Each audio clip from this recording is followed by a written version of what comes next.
the thing is, I do believe there was talk about these things. I believe if we study history, you know, the Confederates were able to shoot pterodactyls, you know, back in the Civil War, and they spread these things out. Anybody can look it up online. Google it They yourself. spread these things out, and this is a historical fact. So, you know, they spread this thing out, and it's got a huge winglet. It was a pterodactyl they shot. So, of course, these things have been around.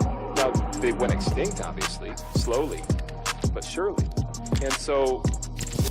What I'm saying is Jesus wrote a dinosaur to work. That's history. It's in the Bible. How to Train Your Dragon. Historical facts. And if you don't believe it, do your own research. Pull up Google. You'll find the picture, I promise. Oh my God. Thank you, John Gleason, Godless engineer, for gifting me this beautiful moment. Y'all remember when they tried to cancel Steven Spielberg for posing with an animatronic triceratops animal rights activist? Back it up. Hit it from the back. Cloaca. Historical facts. Eat my ass, BP. You're down here bailing on the rest of us because you don't want to process your grief and shame like a normal person by drinking and mistreating strangers. No, Rick. It is you who must nibble my cloaca, or bird asshole. Everyone knows what a cloaca is. You know, back in the Civil War, and they spread these things out. Anybody can look it up online. They spread these things out, and this is a historical fact. So, you know, they spread this thing out, and it's got a huge winglet. It was a pterodactyl they shot. So, of course, these things have been around. Now, they went extinct, obviously, slowly, but surely. And so... Paul Bunyan was sharing some Funyuns with his pet velociraptor.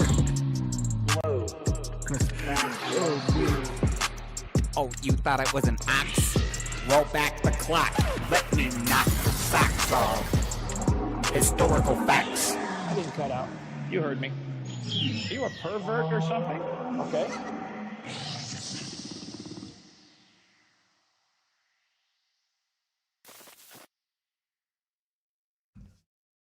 What's up, heathens? How y'all doing? I'm the Godless Engineer, and tonight... sorry, totally fucked up my beginning there. What's up, heathens? How y'all doing?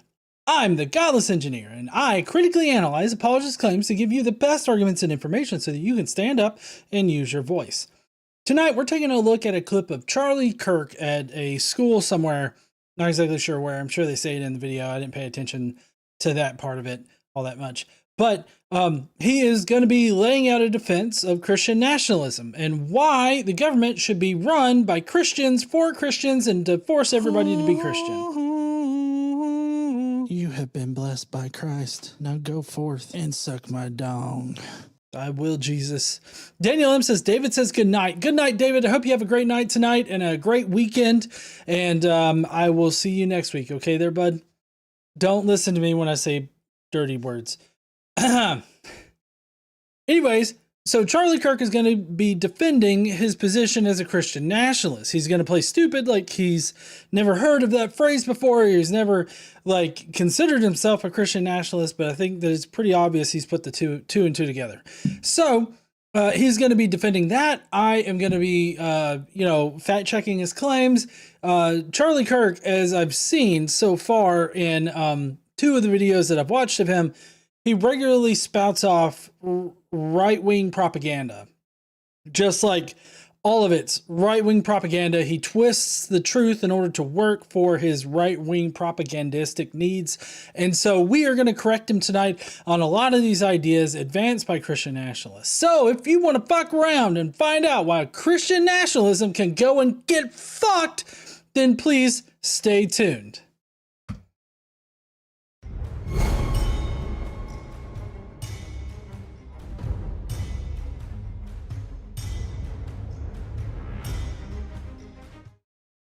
All right, welcome, heathens. If you'll notice tonight, there's a little bit of a new addition to the stream, apparently. I didn't touch any kind of fucking settings, but apparently this is what it is. You have been blessed by Christ. Now go forth and suck my dong. David is wanting to see poopy butt science. We do have some poopy butt science tonight. Kind of. It's not exactly science, but you know, it's the science of fucking around and finding out. But we do have Bursiva stopping by tonight. We do have that. So, you'll notice some of the crowns that are next to some people's names. They were a lot more prominent when the stream was first getting started because everybody was accumulating what they're calling XP or experience. And what I've read as far as like the little community tab thing goes is that you gain experience in the chat by leaving comments like throughout the live stream. And then you can also send in super chats to get extra experience points. So if you want a chance at getting one of those crowns by your name, send in super chats. And let me double check and read this again. Let's see. It's called the leaderboard, and it's a place where for fans to stand out in the community. The top 3 get special badges in live chat. It resets every stream, so you can always try again. How to get on the leaderboard? You'll need to click experience points or XP because they got to gamify everything. Here's how you get them. You send live chat messages. You send super chats and super stickers. So those are the 2 ways that you can get it. And there's like a ranking in there. I don't know if everybody can see ranking, but I can see ranking of people that are chatting and everything like that. So, you know, send in super chat or send in comment on the stream as well as sending in super chats are the way to get more experience points and to possibly unseat the top 3 right now, which is Cernian, KC, my lovely KC. I was trying to leave it for them, but I'm saying hi to everyone. So I'm getting. I'm so sorry. It's okay. Oh, now Jason Freer is in the 3rd spot with 75. There's a lot with 75 points right now. Hi, Jason. I'm not gonna. But anyways, so I didn't turn anything on for that. That's just fucking automatically there. You have been blessed by Christ. Now go forth and suck my dong. MathWiz says, hey, GE, I haven't been to one of these in a while. Well, this is a good one for you to start back with because it's like a full-ass stream. So we've got news stories to get to tonight because everybody seems to really like the news stories. At least that's what the poll said last week.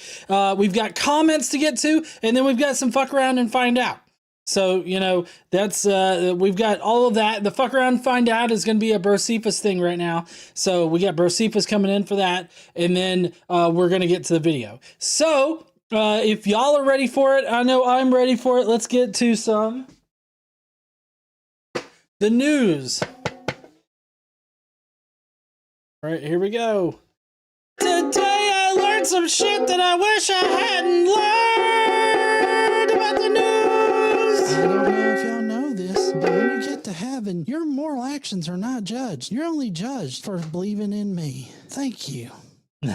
Limited Light had sent in a super sticker, and then he sent in a $20 chat for spam, which I appreciate that. Now Limited Light's in the number 3 spot. If I check the community, like everybody's still stuck at 75 XP. I don't know what's going on here.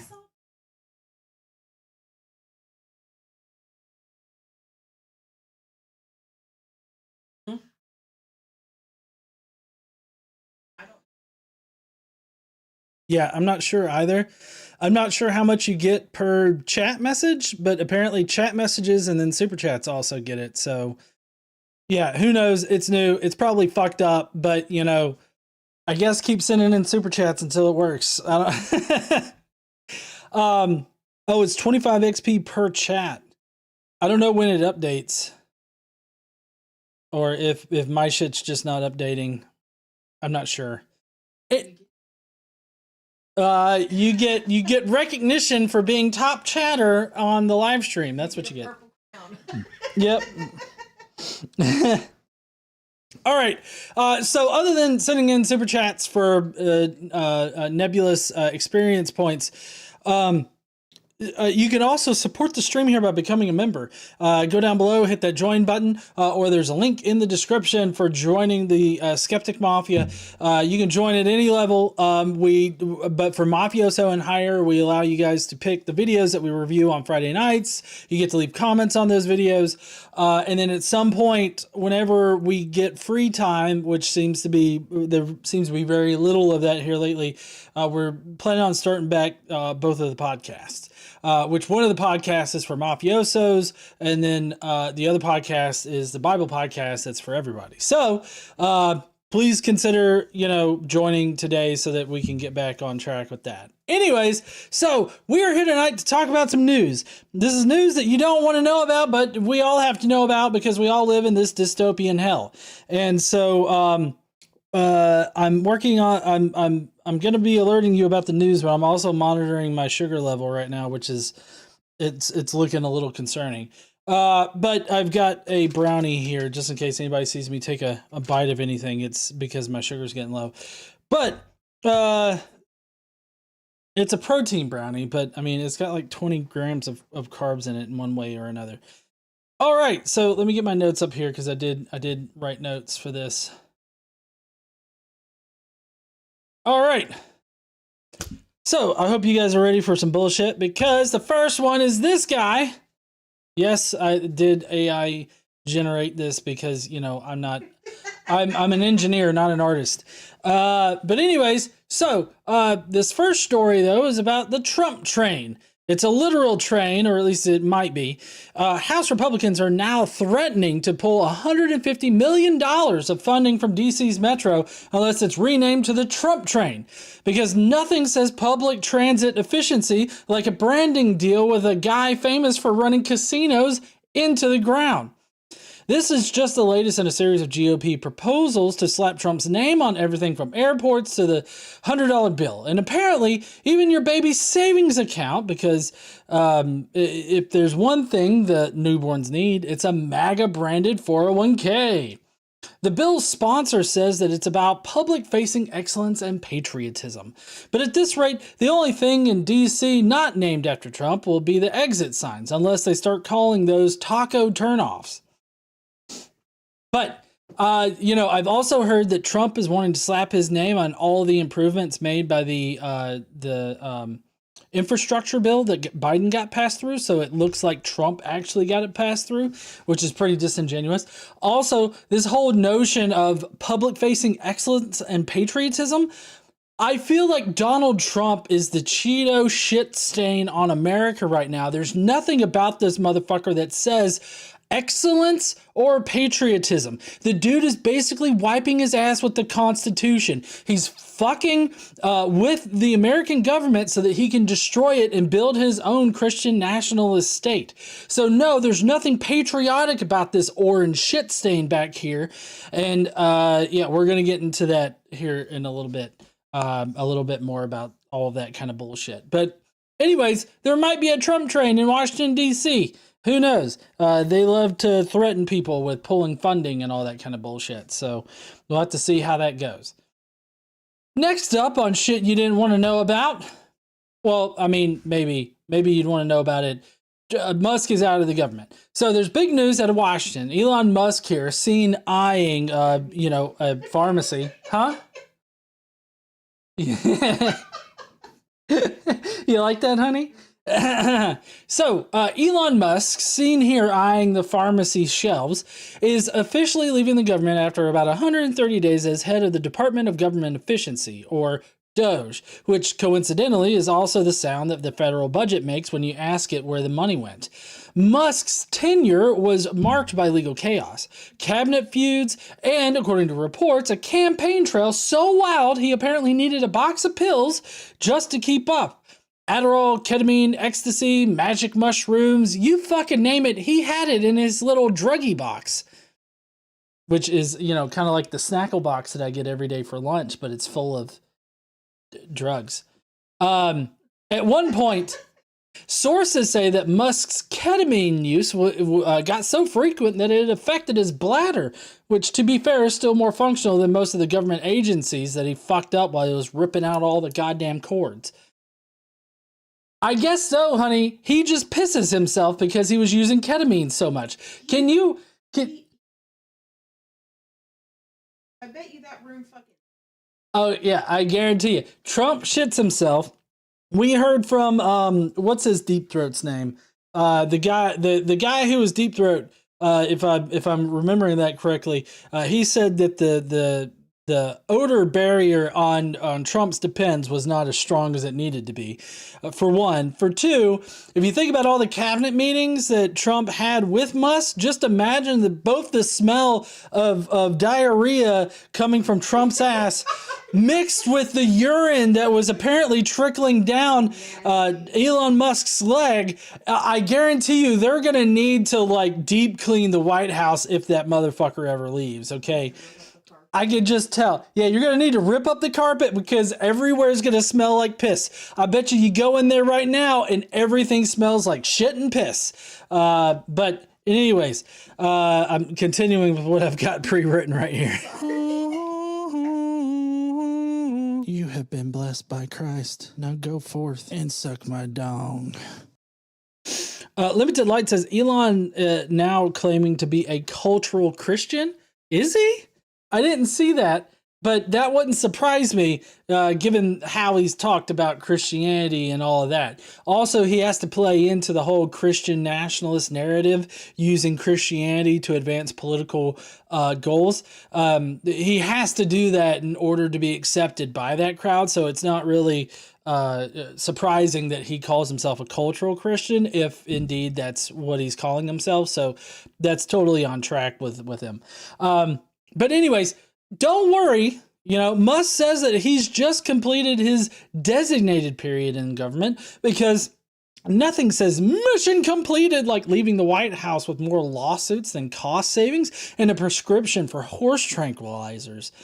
Now, I think that it's rather funny that Doge was meant to save the government money, but the only thing that Doge did was actually cost the government an extra $135 billion, while supposedly only rooting out about $5 billion in, quote, waste, fraud, and abuse, which, mind you, there's been no waste, fraud, and abuse, perpetrators that have been arrested for this, for the fraud and abuse part, but they keep spewing the fraud and abuse part.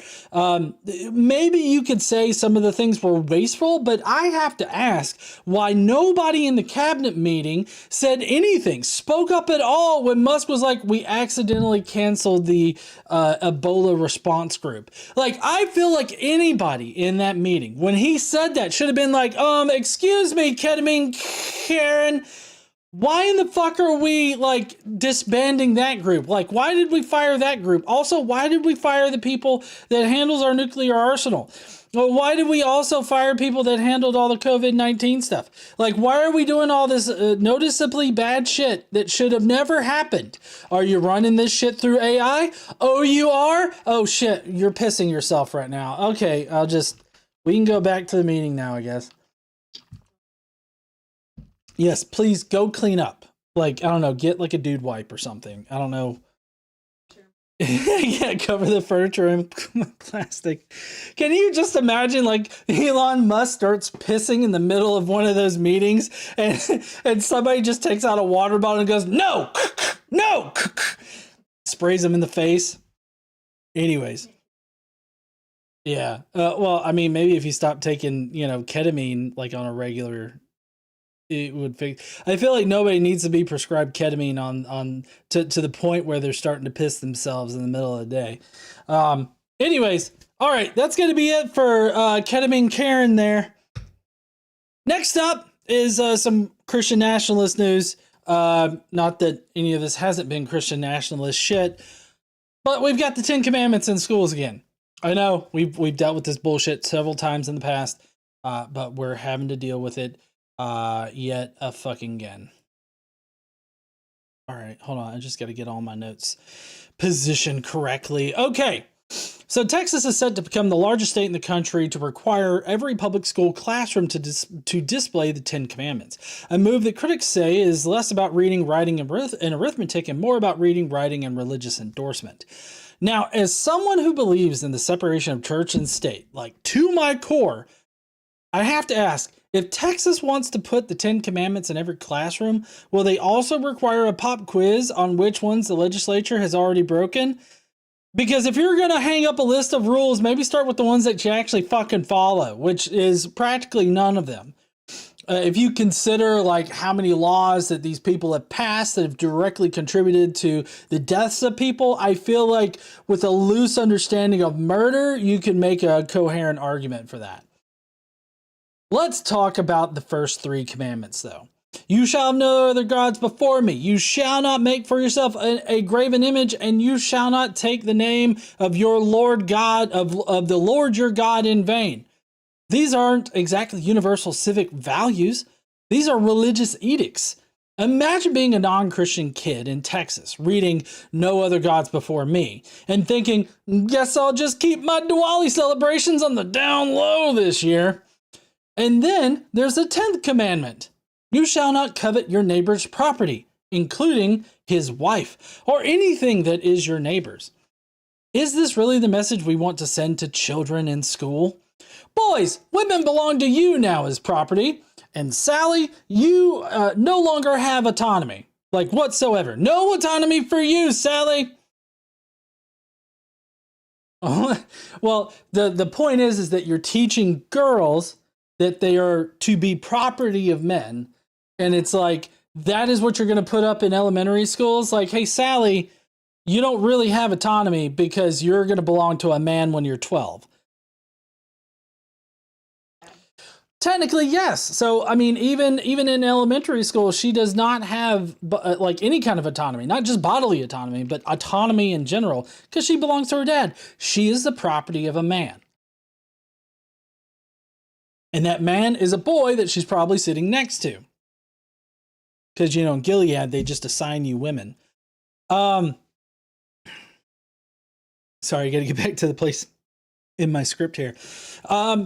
Maybe we could just stick to don't steal, don't lie, and leave the human rights violations in the church rectory.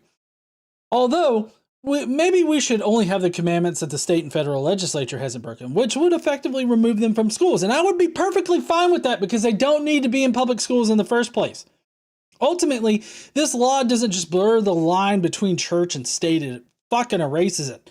Replacing the chalkboard with a stone tablet and the teacher using God's lightning dick to teach 2 + 2 = Jesus is just not right.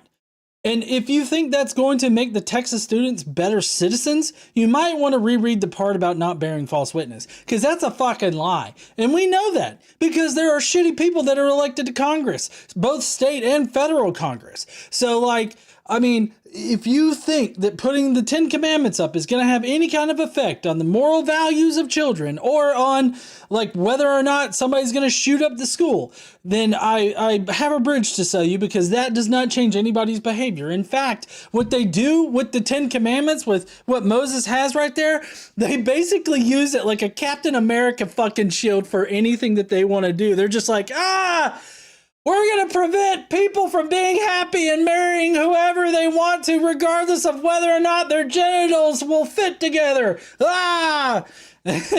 Like, I mean, trans people don't exist. And then they use the 10 Commandments thing like, look, 10 Commandments. It's like, you know, the 10 Commandments affirms, you know, chattel slavery and treating women as property. They're like, no, it doesn't. And then they use the 10 Commandments yet again as a shield, as if, you know, there's not like a huge crack in it. But in any case, yes, 10 Commandments back in Texas, but the ACLU currently is planning on filing a lawsuit. I've also heard that the ACA, AHA, the American Humanist Association, is also going to be filing some lawsuits concerning separation of state issues, which a little bit of a fun fact, I am in talks right now with getting the president of the AHA on my channel to have a discussion on the separation of church and state, some wins that they've had, and some major court decisions that are coming up. So definitely subscribe if you want to hear from Fish Stark. I believe that's the president's name. I know it's Fish Stark. Okay. AHA. Fish Stark. I met him down at Free Flow in Orlando. I'm going to be having him on my channel here. I'm working on getting that set up right now. So, yeah. that's going to be it for the news today. I hope that you guys enjoyed it. I know I didn't enjoy it, but I'm glad that Karen is out of the government. But now we're going to get to comments. Yeah. Take some from being American. Oh, they're all from that. You should tell them what. Yeah, I am. I've got one or two maybe that are leading into it that aren't referencing that, but the other ones are. All right, so I hope that you guys are ready, but comments of the day. Prepare to face from yourself in the next week. Bum bum bum bum bum bum bum. All right, so we got some comments. The first one though is a pretty sick burn. I'm rather proud of this burn on Cameron Bertuzzi. Okay, so I don't know how many people out there really know about the current drama that's kind of happening in the atheist community, but it concerns Myth Vision, Gnostic Informant, and History Valley, and they've kind of leaned hard right into the MAGA crowd. And I've not been officially or even on a friendly manner associated with either really any of the channels, with the exception of History Valley. I've been on there a couple of times here lately. And so I've kind of been out of the loop with what's going on over there, but all this shit blew up, right? And so Derek decided that he was going to have this David Paulman guy on. Now I can't remember if I've directly talked to David Paulman or like if I've just seen him around or something like that. Yeah, well, Derek was on, I think maybe Neil's channel with, or no. Derek was on the Shitheads channel with David Paulman and all them. Derek wasn't on the. They were just. Oh, were they? She who shall not be named.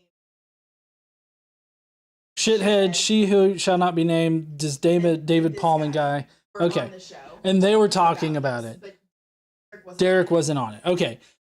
In either case, they were talking about the drama. David Paulman here says, I think it's worth asking how you stand up for the, quote, oppressed. If that requires me to be pressured into referring to a female with male pronouns or vice versa, then I feel like I'm the one who's being oppressed in that case.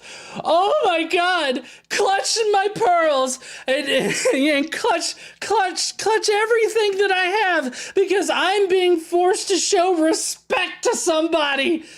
Ah! Sorry, you had to put that in the correct kind of drama there. So anyways, you can't, I know that it's a little small there, but Cameron Bertuzzi came in and he had some choice words to say there. I got it blown up on my end so that I can read it. I'm sure that I don't know if you can really see it all that well. Maybe you can. But anyways, Cameron Bertuzzi said, David Pullman getting owned out here. And the other person says, oh, it's a bloodbath. And then I said, shouldn't you be off somewhere begging your followers for spare change? Because that seems to be what Cameron does now. Like, he makes Catholic content. He gets persecuted by the Protestants that he built his entire platform on. He gets shit from them. And then he has to beg for people for money using his platform. Because if he doesn't get more money from his very gullible subscribers, then he's going to have to get a real fucking job. Oh no, not a real job.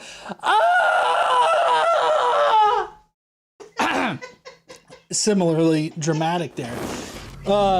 So yeah, that's what's happening with Derek.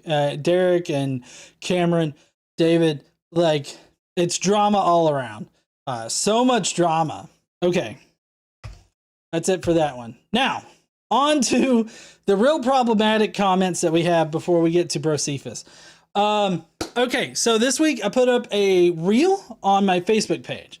Now, if you guys don't know, Facebook, it's not really been blown up for me. It's been going up and down as far as like reach and followers and everything like that. It's very sporadic over there. But I just put it up. I didn't think that it was going to go anywhere. I didn't think people were going to have a problem with it, really. But it was this song that's on TikTok that was kind of going viral for the Memorial Day weekend, where it's like, I'm ashamed to be an American. And, you know, it's a whole song that's sort of riffing off of the Lee Greenwald thing about being, proud to be American. But I wrote that I'm ashamed to be American. Of course, the entire thing says, "God damn, fuck the USA." And so apparently people made it all the way through the song. They listened to all of it and got to the "fuck the USA" part, and they just went fucking crazy. It's gotten like 3,000 shares or something like that. It's got so many fucking comments on it, and I can guarantee you right now, these comments are fucking unhinged some of the time. And we're gonna read some of the unhinged hate comments that I've gotten on the page for saying that I'm ashamed to be an American, and also fuck the USA. And what I mean by that is fuck the current state of the United States. Okay, the government is being weaponized right now. I totally support the Constitution. I think the Constitution should be upheld, and I feel a very personal attachment to protecting the Constitution. But right now, the current government is attacking the Constitution. They are wiping the Constitution with their ass, and so currently, fuck the USA, because that's how I feel about it. 337,000 views on that reel where I'm saying fuck the USA and that I'm ashamed. So Steven here, over there on Facebook. Oh yeah. Is that Canyon? Well, it's Canyonlands, and then it bleeds into Grand Canyon. So I took original video out at some national parks in Utah and Nevada. Canyonlands, I believe, is in Nevada, and or not Nevada, Utah, and then Grand Canyon's in Nevada, right? Or Arizona? Grand Canyon's is in Arizona. And so, like, I took some original video of that and I set it to that music video because, it's a good juxtaposition. I love juxtaposition. Like, for instance, this hat right here. It says Guerrero. I can't roll my R's, so, fuck me. Guerrero. And it means soldier in Spanish, right? Now, I usually use it for like a anti-Christian nationalist soldier is what I kind of came up with. But what's funny about it is that it says Guerrero in Spanish. The tag, I don't know if y'all can see this. It says USA on it, right? It says USA headwear, 100% polyester, made in China.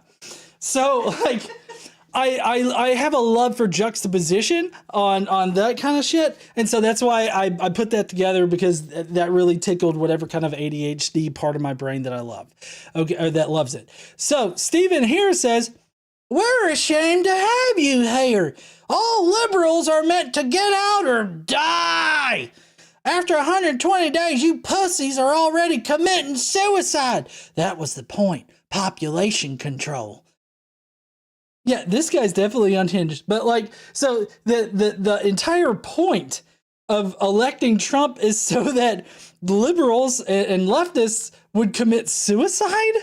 And you're happy about people committing suicide? Like, No, they're the pro-life party, John. they're the pro-life party. The pro-life party that cheers for people committing suicide, apparently. Like, what the fuck is wrong with you? And it only gets more unhinged as we go on. Like, here's this motherfucker that personally messaged the page. He also has been carrying on a, 2 or 3 day conversation on a completely unrelated, like, this isn't even related to me saying fuck the USA necessarily. This was a different post. This was a different post. This was a bird that says, it's been 0 days since I've offended your religious sensibilities. And then it's a close in shot of the bird saying, "And I'll fucking do it again." And like, apparently that set this motherfucker right the hell off. Yeah. It's just Yeah, it's just this guy continuing to yell. All right. In the comments of that post, he says, "You are a big mouth, low life, candy ass punk. I would love to take your sorry ass deer hunting. I don't talk shit on Facebook. I mean what I say. Fuck you, big mouth punk." I didn't even see that was part of the comment. Oh, no. I'm not going to go there. But no, I sent you a screen cap of this. This is the part where I was like, I'm sorry. Due to so many other things being way more important, I don't have time to get to your message. Please leave a message after the beep. Beep. That was all in text, by the way.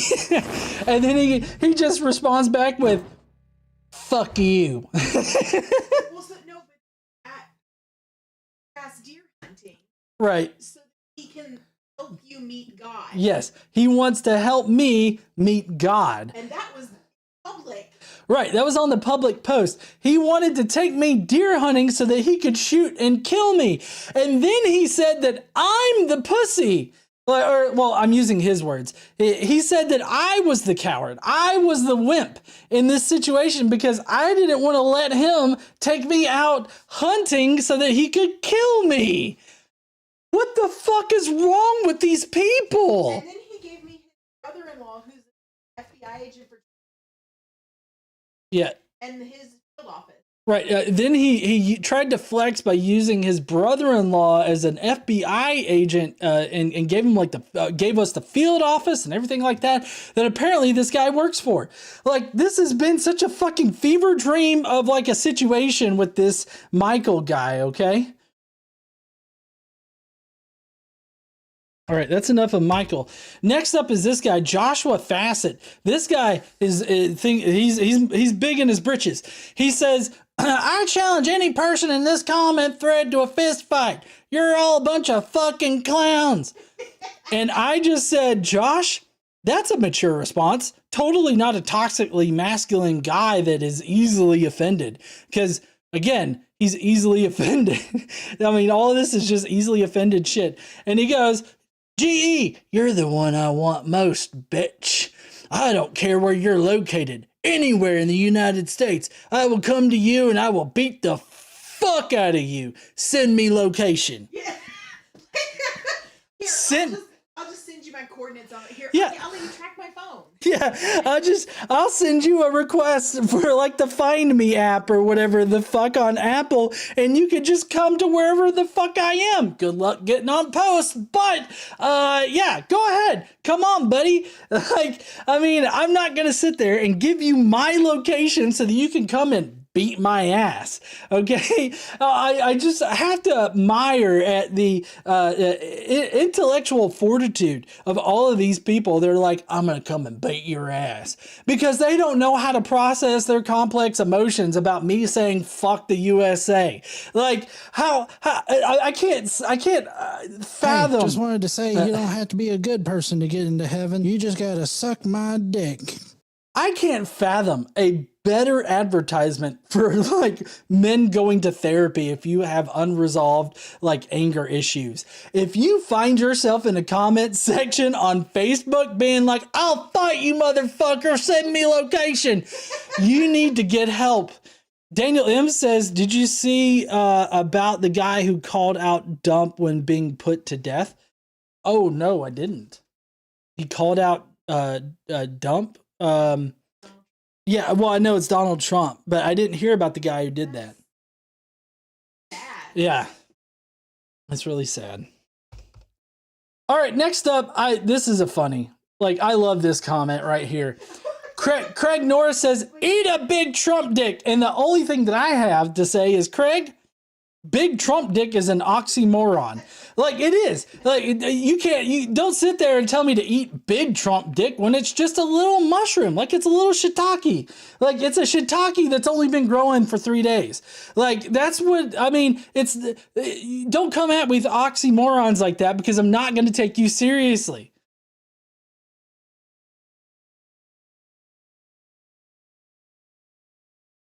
Yeah. FBI dress for the FBI field agent. Other guys. Just let them fuck with each other. Yeah. All right. That is a good idea. All right, final comment that we're going to go through. I had so many, this is not even all of them. There's so many on there that were like, eat shit, motherfucker, or go ahead, get out, pack up and move, bitch. Like, as if, free speech doesn't work. or doesn't exist here in America, and that if you're unhappy with America, you should just leave. I don't understand that kind of fucking logic, but whatever in the hell. Frank Del Vecchio says they should deport the traitor who posted this. Again, this is the Fuck USA post. If I find him, I'll put a bullet in his head, but not before shooting him in the dick and watching him cry like a girl for a while. This tells me a lot of things about this person. First of all, Frank, I would get a restraining order on you so you couldn't get within like 10 miles of me, okay? That's for one thing. For two, the fact that you want to shoot me in the dick to see me writhe in pain, that says something about you on a whole other level. Like criminal minds, like we need to find this guy because he's a sick, person kind of thing, is what it says. But then the last part of watching him cry like a girl, for one thing, crying is for one not a feminine thing. Like it's perfectly fine to cry. It's a human thing. I've cried in the past. It's not girly to cry. It's not manly to cry. It's just a thing that people do. Okay, like it's not. I don't know why we got to make every fucking thing gendered now. Like why can't it just be crying, right? For one thing, there's that. For two. If you shoot somebody in general, it's perfectly fine to cry. It's not a wimpy thing. Like, can you just imagine? I can imagine Frank. He gets shot in the dick and he's just like, I'm taking it like a man. And are you seriously going to get shot in the genitals? And then you're just not going to react at all? Like, yep, this is a Tuesday. Like, I mean, I don't understand why he's acting like this. Like it's a wimpy thing to cry because you got shot. Like, I mean, it perplexes me. It really is confusing. Anyways.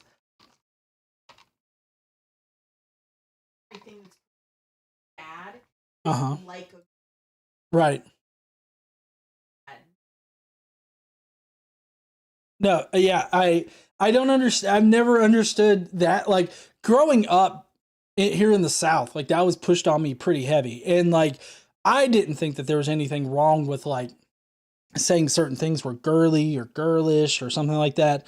But, you grow up and you understand like the nuances. Sorry, hold on. No. I totally get that, and I'm just saying that like that is something I've had to unlearn from my past. Like that was something that was just that's just how I thought at the time, and of course I've grown past that, and I just wish that people would actually grow past this really childish sort of mindset, because that's exactly what it is. All right, so now we've got some fuck around and find out stuff, which means that we're going to get to Brocephus, so I got to go get him. We have an anniversary? It's the 1-year anniversary of Trump being convicted of 34 felonies? Oh, we've got a felon president. Anything can happen. I doubt that any other felon could run and actually get into office unless he's like a white Christian nationalist. That person could probably get into office. So, whatever. Anyways, so we're going to go on to shitty ass science, which is actually kind of a fuck around and find out thing. But we're going to get on over there. Brocephus! Shitty ass science! We're going to answer some science shit really wrong. What up, y'all? Oh, I've just been sleeping a lot, doing a whole bunch of shit. Huh? Yeah, CGE didn't set up my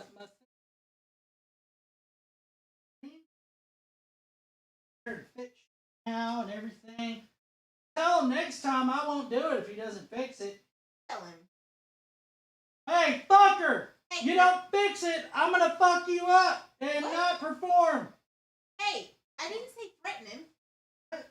Oh, God, he's he's desensitized to the threats because he's been told how people are going to kill him left and right. Get over there and do your job. Okay. All right. So, yeah, we got to fix this real quick. I know, let's see. It's usually the top, like. Yep. Show the audience your hat. Oh, yeah. But means no. That's what that goat thing, that's what that goat and that lamb said, or sheep. Goat and sheep said in that video that GE put up. I don't know if y'all saw that shit. All right. So we got some fuck around and find out shit to go over here. Oh yeah, hold on. I forgot.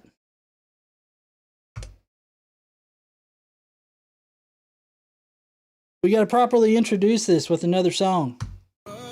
Around, every now and then I'm excited, gonna find out.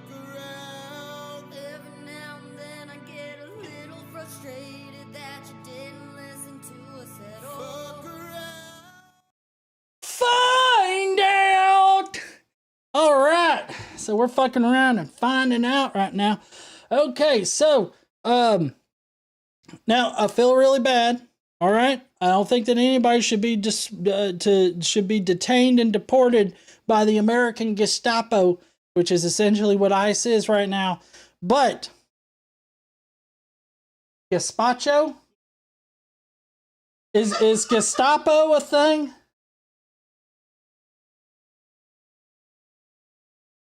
Oh, gazpacho is the soup salsa. I thought that so I pronounced it right. It's just okay. Where the gazpacho, the American gazpacho is shit. Anyways, so these people fucked around and find out. So the fucking around was they voted for Trump. The finding out is that now their son is in ICE detention and he's probably going to get fucking deported. Apparently he's a green card holder from Argentina held in South Georgia Stewart Detention Center. So, you know, fuck around, find out. I mean, I don't know how else I got to put it. But this next one that we're going to look at is rather more of a fuck around, find out, because it's a fuck around and find out in a short amount of time. Like it's instant karma almost, okay?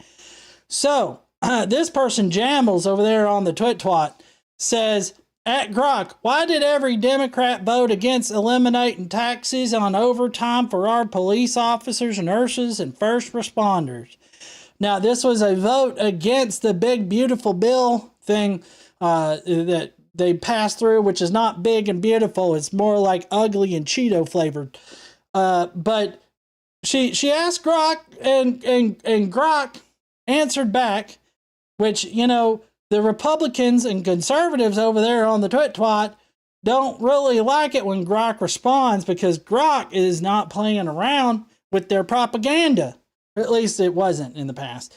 So Grok says, Democrats likely supported tax-free overtime for first responders, but opposed H.R. 1 due to its broader provisions. The bill included cuts to SNAP and Medicaid, which they argued harmed vulnerable groups, because it did harm vulnerable groups.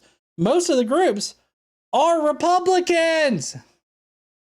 I don't know how loud you got to say that in order to get it through their thick fucking skulls. It also had immigration enforcement and environmental rollbacks they found objectionable. Tax policies were seen as favoring the wealthy, outweighing the overtime benefit. Voting against the bill reflected these trade-offs as they couldn't support it overall. Grok put her in her place, but she is not done. She has a complaint to levy against Grok. She said, this is not what I asked. I only asked why every Democrat opposed no tax on overtime. Tell me what I want to hear, Grok. I want you to confirm my preconceived notion about why Democrats are shit.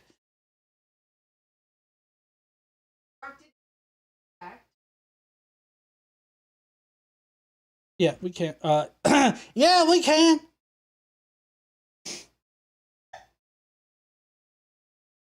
Right. Right. Yes, Grok, the AI, did answer directly her question or their question.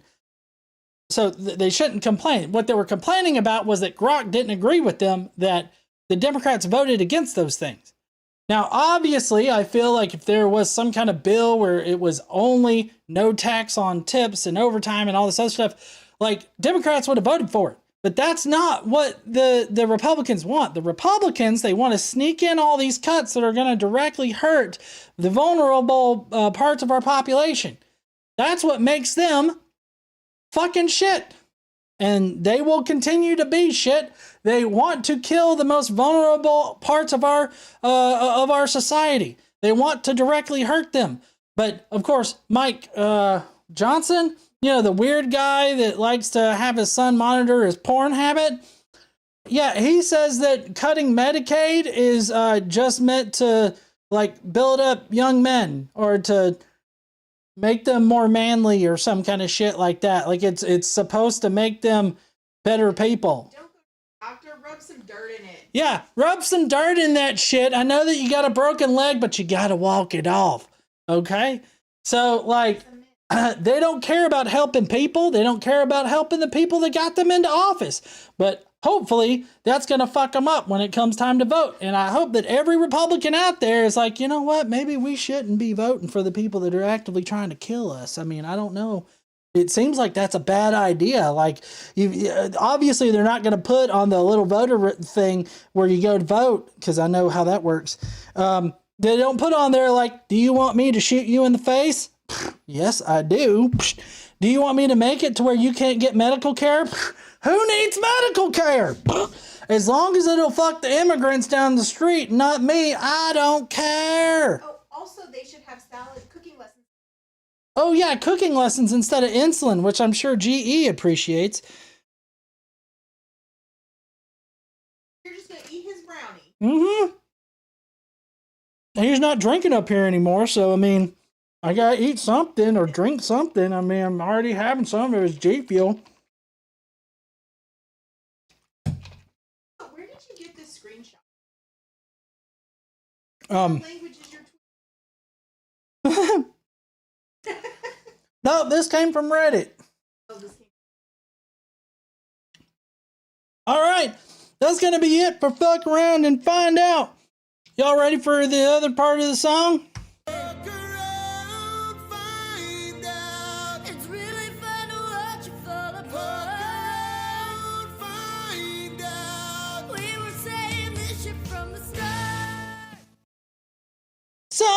Something, go fuck yourself right off of the stairs.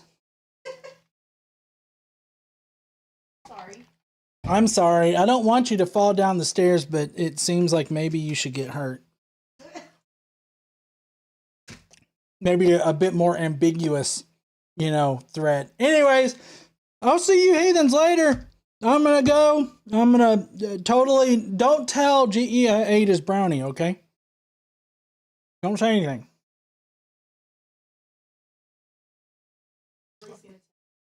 Oh yeah. Okay, I'm gonna go and get GE. Hey GE! Motherfucker, did you eat my brownie? What? No, I didn't eat your brownie. What the fuck are you talking about? I saw you on the fucking show. You think that I can't see you downstairs? Well, I didn't expect you to keep watching. Shit. Why'd you let him eat my brownie? What do you want me to do? Go over there and smack his hand?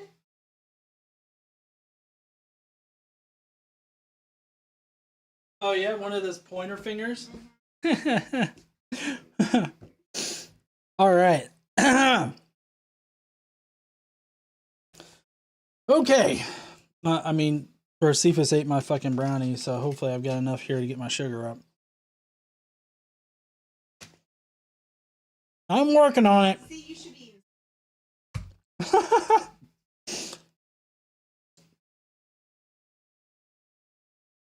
KC said you should be eating celery. A little bit of an inside thing.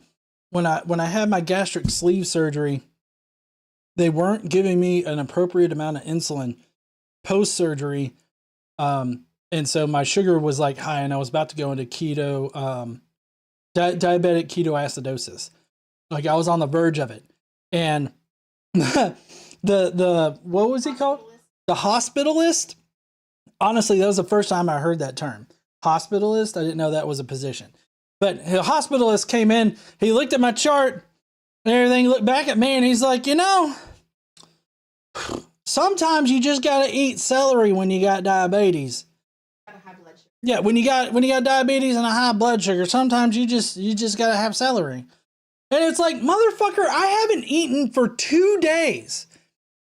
What the fuck are you talking about? Like, that's what in my head, that's what was going on. But luckily, was coming out of my mouth. that was what was coming out of KC's mouth. And because that's what she was saying.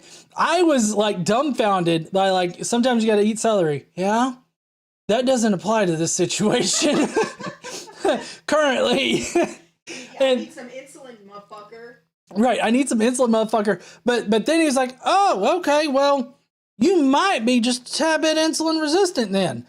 No shit, Sherlock! That's why I'm fucking here! Is what was going on in my head, and that's what she was saying.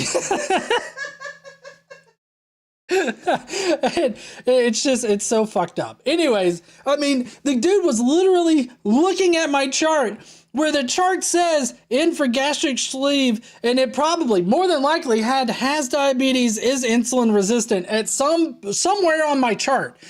If he would have actually fucking read it. But nope, he's just like, high blood sugar, well, you should just rub some celery on it. I mean, that's what you should have done. I don't know what kind of buffet you had, but apparently you have a high blood sugar when we came in. Yeah. When you went into surgery, Oh. you didn't have a high blood sugar. No, yeah, I did.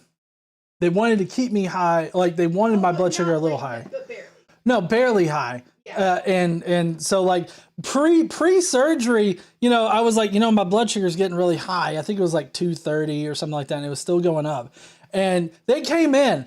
Now, keep in mind that like I've been heavily insulin resistant for a while. So like I would need a hefty amount of insulin for it to really affect my blood sugar. They came in and like my normal amount of blood sugar pre-surgery was like, or amount of insulin I would take would be like 30 units, right? Of insulin that I would need to take in order to really affect myself. They came in and was like, all right, here's 9 units or something like that's it was a ridiculously low amount. I'm like, okay, that's not going to do anything, but all right, we'll see. And so like, they just were not ready for my level of insulin resistance there. But anyways, okay, enough PHI talk. Let's get to the Charlie Kirk video here.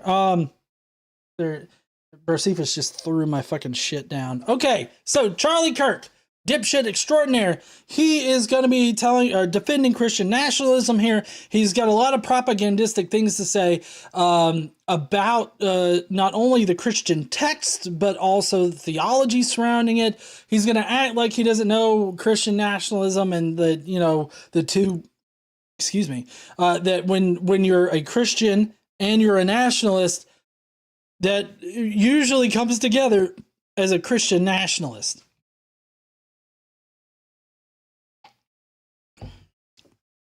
All right, let's see what Charlie Kirk has to say. Hello, how are you? Good. My name is Nick. I'm an aerospace engineering student here. Got a couple questions. Awesome. That's all right.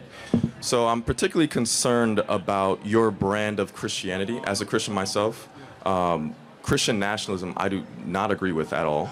I think it's antithetical to the values of the early church. And I think, how do you reconcile especially white Christians in this America marrying politics and power with their faith in this country? Now, this is a good question from this guy. Totally respect him for coming up and challenging Kirk on this. One of the things you really have to understand about Christian nationalism is that it heavily relies on the Old Testament ideas about society and the Israelite society in particular. New Testament and how most progressive Christians and modern Christians now interpret the New Testament is that for the longest time they've really kind of separated Christianity. At least in America's history, they've separated their Christian faith from the government. This has been traditionally how it's been done. Now, there are certain situations that have popped up where, religiosity has mixed in with government and everything like that, but our government's been resilient enough to weed those things out over time. And of course, Christian nationalists now are trying to, reinfect the government with their nationalistic propaganda. And what we're going to see here from Charlie Kirk is employing this propaganda in order to defend the idea that that America should be a Christian nationalist theocracy, basically. And so we're about to see him do that. Well, there's a lot there. I've never described myself as a Christian nationalist. So I'm a Christian and a nationalist, so I've never used those two things. And then right there, that and nationalist, where in the scriptures does a Christian... Well, thank you. Jeremiah 29:7, demand the welfare of the nation that you are in because your welfare is tied to your nation's welfare. Let me continue. Daniel fasted and prayed for his nation. Esther and Mordecai cared for their nation. They were counsel to the king. Right. Nehemiah, Jeremiah, Joseph, Jacob. I could keep on going. Moses, Aaron. In fact, Moses was so political that he wrote an entire book of the Torah all about how to set up a government. It's the book of Deuteronomy. So, in fact, the Bible is an explicitly political text amongst many other things. Well, now, so Old Testament, I would agree, and that's everybody you listed was Old Testament. And I would agree that the Old Testament was kind of like a guidebook for how to set up the Israelite society and the Israelite nation and how they are to act as a nation. So that is definitely like a theocracy that they're setting up in the Old Testament. But I think that you can make coherent arguments from the New Testament that Jesus, didn't want Christians to, he wanted, as far as like what the texts say about Jesus and everything like that. Obviously, I don't think Jesus ever existed, but for the purposes of this conversation, we can definitely assume that he existed, but that the Gospels don't represent anything that he said.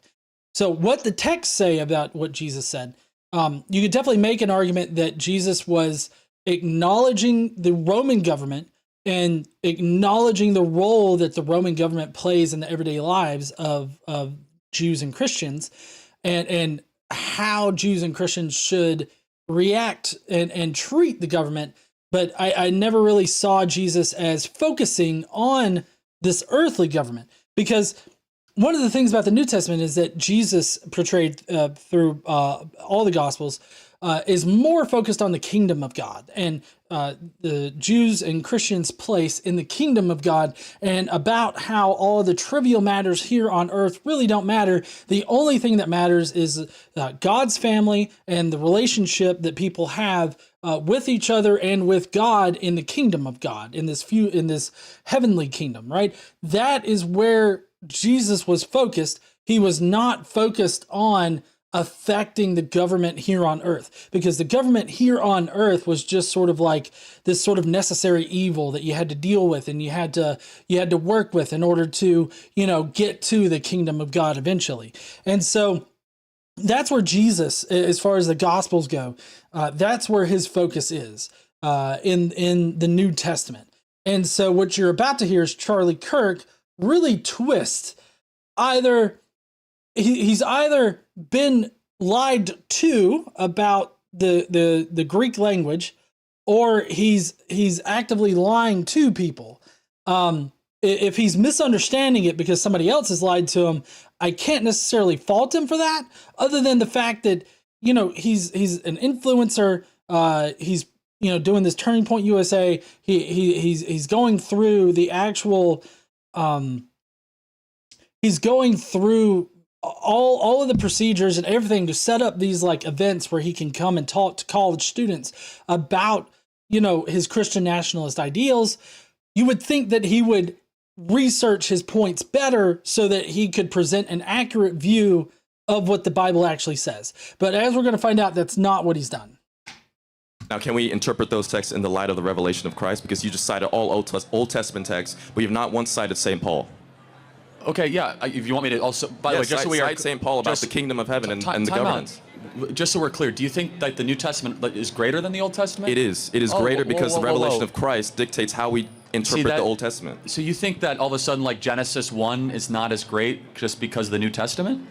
The Old Testament was a type and shadow of the things to come, and now we live in the full revelation of Christ. Again, that So is, it that is by definition that is such lesser. a dangerous theological. That's not true. That's Christological theology. Hold on. Of course, I believe in the resurrection, but to all of a sudden say that like in the beginning God created the heavens and the earth is like somehow lesser because of the revelation of the New Testament. Christ even said, "I did not come to abolish the law of the prophets. I came to fulfill the law." In fact, he said all the laws of the prophet hang on the two teachings, Leviticus 19 and Deuteronomy 3 through 5. Yeah, you know what's really fucked up about this conversation so far?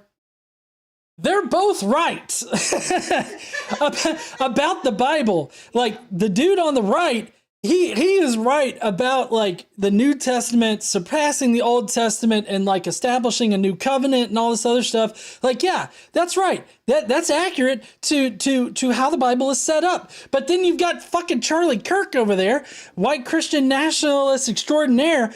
He is also right about the Old Testament still being relevant in light of the New Testament because of what Jesus says in the New Testament. So like, I find myself at this point, like I disagree with both of them, but they're both right and they're both arguing, and it's like, you're both right. I don't know why you, I mean, I get that you guys are arguing about it, but I can't say one is wrong and the other's right and everything. Like, I can't do that because you're both right about the Bible, and that's how fucked up the Bible is. You can literally twist it into any position that you want to. You can justify any particular position you want to using the Bible because both sides are cherry picking out of the Bible. However, to use a New Testament example, as you asked, says in 1 Timothy, pray for your leaders in authority by name that they might make righteous great decisions. Okay, I do want to mention this, that just because it says pray for your leaders does not necessarily impart any kind of like Christian nationalist sense. Because like, as far as Christian nationalism goes, they're wanting to force religion on the wider public through mandating laws and governing people to force them to be Christian, or at least follow Christian ideology. That's what Christian nationalists want, right? They want to control the nation by forcing Christianity on people. Just simply saying, "Hey, pray for your leaders," is not necessarily being like, "Hey, force everybody to be a Christian." Now, I do think that you could argue in some parts of the New Testament that it would warrant like forcing everybody to be Christian. Like there's the whole idea that, every knee will bow to Jesus and praise Jesus and everything like that. So like you could definitely twist that into sort of a Christian nationalist sense. And there's other things that we could bring up and that they will bring up in this. There's a brief like pause in the middle of this where we're going to skip past it because it's just like an ad, but we'll continue for now. I'm going to continue. Christ our Lord said, "On this rock build my" what? Church. Wrong. Ecclesia. It's not the word church. Okay, the word English church, translations of Common Bible say church, so my bad. Well, actually, it shouldn't, because the original Greek term says, "On this rock build my government structure." Does it say that? I'm kind of curious. And I just want to show y'all how easy it is to look this up, because we're going to do this right fucking now. Let me share my, the web, this thing. It's a new tab. Let's see, can we transform, set it, go. Okay. Bible verse on this rock. I've already looked this up today in preparation for it. So it's Matthew 16:18 through 19, right? That's where it's at. So what you do is you go back up in here. Everybody can see what I'm doing, right? Interlinear, right? It's going to come up with this Bible hub, right? 16:18. I also now to you say that you are Peter. Peter. And on this rock I will build my church. Ecclesian is the literal word being used there. Now, Strong's is not exactly the best to use as far as like stuff, like the Strong's concordance and everything. But for the purposes of this, I think it's perfectly fine because it's going to match everything else that it says, like the exhaustive concordance, assembly, church, churches, congregation. Like, this meaning right here under the Strong's definition matches like other legitimate translation or lexicons.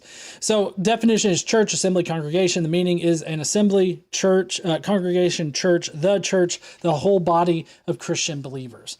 You can see it right there. Where does it say? Point, Charlie Kirk, on this page right here. Where the fuck does it say government building? You're really taking a lot of liberties with what a government fucking building is. Because you could say an assembly, right? You could twist that into like a government building because we do assemble in order to govern a group of people, right? Congregation. Typically, this congregation is like a church, as you can tell by the congregation, church. Like all of this is one thing. Church, so like an assembly in light of a church, and a congregation in light of a church, or the church, or the whole body of Christian believers. At no point could you make a coherent argument that this means a government building. So no, that part of the New Testament definitely does not say whatsoever that, Jesus wanted government buildings built to force Christianity on people. Ecclesia was a secular word used in that time, which was all about the advancement of freedom and liberty, which are... No. At what point was that freedom and liberty? It's literally a religious term to talk about a congregation of believers. What the fuck are you talking about, Charlie Kirk? I mean, he's pushing propaganda. That's obvious. The two words in Greek, eleutheria and isonomia, which are the two words there. So the point being, Christ called us to be salt and light. We as Christians should change the environment that we come in contact with. That's what salt and light do. So why should we then not care about changing government to be more Christ-like? Well, because that's not what Christ says. Christ doesn't say change the government, right? If anything, Jesus in the Gospels makes a clear delineation between the government on earth and how that is so unimportant when compared to the kingdom of God. That's the entire point of the New Testament. That's the entire point of Jesus' message. Now, that's not to say, like I said, that you can't twist some of the New Testament to make it sound more Christian nationalisty, and that's definitely what Charlie Kirk is trying to do here, but at no point does it say, like, force religion on people through the government, right? Now, it does say, like, Jesus expects, every knee to bend to him and all this other stuff and whatnot. But I feel like you would still have to twist that a little bit in order to get a Christian nationalist message out of it. Well, you're conflating changing government to be more Christ-like with what I was discussing was nationalistic endeavors, which is the inherent view that our nation is better than other nations. Well, it is. Well, God shows no partiality. You see, this is where it. I agree with this guy right over my shoulder that God, at least in the Bible, presents this impartiality about countries and everything like that. And what Kirk here is saying doesn't make a whole lot of sense with Christian theology. Primarily because Christian theology emphasizes the kingdom of God and how all the whole body of Christian believers are part of a single family that are in the kingdom of God, and that the kingdom of God is the most important thing, right? And so we're all part of one quote unquote nation in that respect, in that we're all part of the kingdom of God for Christians, those that believe in Christianity. And so, I mean, Jesus does say, like in the Gospels, in a few of the Gospels, that, you are to go out and spread the good news to everybody, right? He makes apostles out of all of them. And what's literally said in the Gospels isn't go out and force governments to be Christian so that they can force people to be Christian. They, literally just spreading the good news, just going out, talking to people and telling people about this sort of spiritual truth provided by Christianity, and those that will convert, they will hear. I believe that's actually in Mark. That's a parable. Like those that have ears will hear and believe and all this other stuff. And so, that's the message of Christ in the New Testament, not whatever in the fuck Charlie Kirk is saying. I feel like this is so weird for me to like know the Bible and the theology so much better than like this fucking Christian nationalist up here. Like, I have literally been studying it for like a decade. It's just, I guess it's just weird that, you know, I don't believe in this shit. I've been studying it because I'm interested in it, and it's weird for me because I'm listening to Charlie Kirk totally distort the words that are literally on the fucking page. Why is it that these Christians are constantly misreading words that are literally on the page? They are. Well, they're trained in apologetics, but it's like whenever you bring it up, like I'm just reading the words on the page, they get like all offended that I'm fucking literate. Like that's what it comes down to. It's like, you're fucking literate? How dare you? Sorry, I choked on bullshit. Yeah, it doesn't work for their narrative, so obviously it's problematic that people can read words. Well, no, that's not true. God says in Revelation, I will judge the nations. God says that the nations means ethnicity groups. It does not mean borders of countries established. Not necessarily. Hold on. It does. God says. No, nations are definitely people groups at that time. As far as we understand, like race and nations and everything like that, each nation was its own race in that respect. So definitely, dude's right. He was talking about people groups, not nations. The Constitution of Israel will come at the end of the age. Borders is biblical. The entire book of Nehemiah is about building a wall around the nation of Israel. In fact, the idea of borders, the idea of sovereignty, is an explicitly biblical idea. Yes, but Israel is no longer defined by the physical borders. It's actually defined in the spiritual sons and daughters of God who believe in Jesus. That's a Catholic interpretation. That's not just Catholic. No, I don't think that that's just Catholic, because that's literally what it says in the Gospels. So yeah, it's not just a Catholic thing. And I'm not sure if this guy is Catholic, but like the whole idea of God's kingdom transcending nations and transcending governments and all this other, like that's an essential message of the Gospels and that Jesus promotes in the Gospels. Like, it's just literally right there on the page. Like you don't have to do any kind of interpretation because it's just fucking right there. Again, it's primarily a Catholic interpretation. I don't share it. I don't want to get into that theological debate. Okay. Because we're going to get nowhere. My mind won't be changed. Your mind won't be changed. Well, yeah, because you're dumb there, Charlie. I mean, your mind should be changed by the words on it. Like, I feel like fucking literacy should change your mind on these issues, because you just got to read the fucking words. But around nationalism, why don't you tell me, and I will listen, what a Christian's role in government should or should not be? Simple. Sermon on the Mount. Operate in that way, and what does that look like in practice in America in 2025? Well, in practice, it doesn't look like what has happened in history with Christians who have tried to establish their governance in the lands. For example, American history, slavery. Majority of white Christians supported the institution of slavery. Move on to Jim Crow. That's actually not true. No, that is true. That is true. Time out. 9 out of 13 of the states, by the time of the ratification of the Constitution, were already abolishing slavery. No, it's not 9. It's actually 5. Let's see. I've actually got notes on this particular one. It's 5 out of the original 13. So by 1789, 5 of the original 13 states, which would be Massachusetts, Pennsylvania, New Hampshire, Connecticut, and Rhode Island, had enacted laws or had court decisions to begin abolishing slavery, primarily through gradual emancipation schemes. But slavery was not immediately or fully abolished in most of these states at that time. The process was slow and often incomplete for decades. The remaining original states, Delaware, Maryland, Virginia, North Carolina, South Carolina, Georgia, New York, and New Jersey, still permitted slavery in 1789, though New York and New Jersey would later adopt gradual emancipation laws in 1799 and 1804, respectively.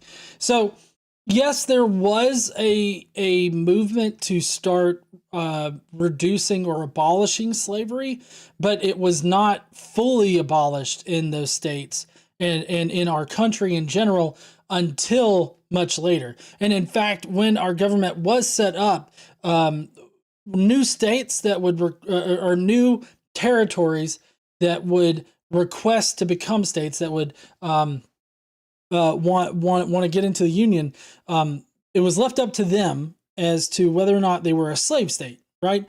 More northern states, they are territories or whatnot. They opted not to be slave states, while the southern states, obviously, or southern territories, were more likely to be slave states. And so, the slave Bible. Well, he would probably explain it by faux Christians that were twisting the Bible to make it be about slavery. And so, like, he makes it out to be like they were the ones twisting interpretation, when in actuality, and we'll get to that here in a second, but in actuality, it was the more progressive Christians that were actually reinterpreting their scriptures and doing a little bit of cherry picking as well as reinterpreting in order to come to an abolitionist sort of viewpoint. And but the important point is that there were still slave states that were being introduced into the Union, and the entire Civil War was, I believe, it was fought over a disagreement as to whether or not they should continue to allow states to join as a slave state. Because I think that the federal government wasn't even trying to like abolish slavery completely. They were just trying to prevent any future state from joining the Union as a slave state. They want, like, any state that was going to join was going to have to be a free state, right? And so, like, that's what kind of triggered the conflict that started the Civil War. And so, for Charlie Kirk to sit there and act like, 9 out of the 13 states had effectively abolished slavery or started to abolish slavery, that's not accurate. Only 5 of them had, and they started the process of reducing slavery. They didn't abolish slavery completely. They reduced slavery. So, like, he's just totally wrong about this. I would think, like, me, knowing that I was going to be, potentially doing this video tonight, I actually went and got sources for this shit. Charlie Kirk should have sources that back him up on this, but it's just a simple fact of history that he is fucking wrong. 13. Let's move on to Jim Crow. Time out. Slavery actually had a minority approval rating by the time of the U.S. founding. Nope, that's not actually true. I asked, so there's this great tool online called Perplexity. It is a large language model, but it does a really good job of data mining from like online sources, and it uses, it has a thing where it uses decent sources in order to gather information. But as far as the amount of Christian support in 1789, when the United States was established, pro-slavery Christians was a widespread majority. They used biblical justifications and supported and participated in slavery. A minority, although it was a growing minority of anti-slavery Christians, they opposed slavery on Christian moral grounds, and this eventually led into early abolitionist efforts. But then a significant, way more significant portion were just indifferent to it. And every time I think of this, I think of in the movie Lincoln, which I don't know. I feel like maybe we should watch Lincoln again at some point. But I mean, it's like a 3-hour movie. So you got 3 hours. The movie Lincoln is all about the amount of effort that went into convincing people to vote for the 13th Amendment that abolished slavery, mostly abolished slavery. And it's so crazy that the amount of effort that had to go into actually convincing people to abolish slavery.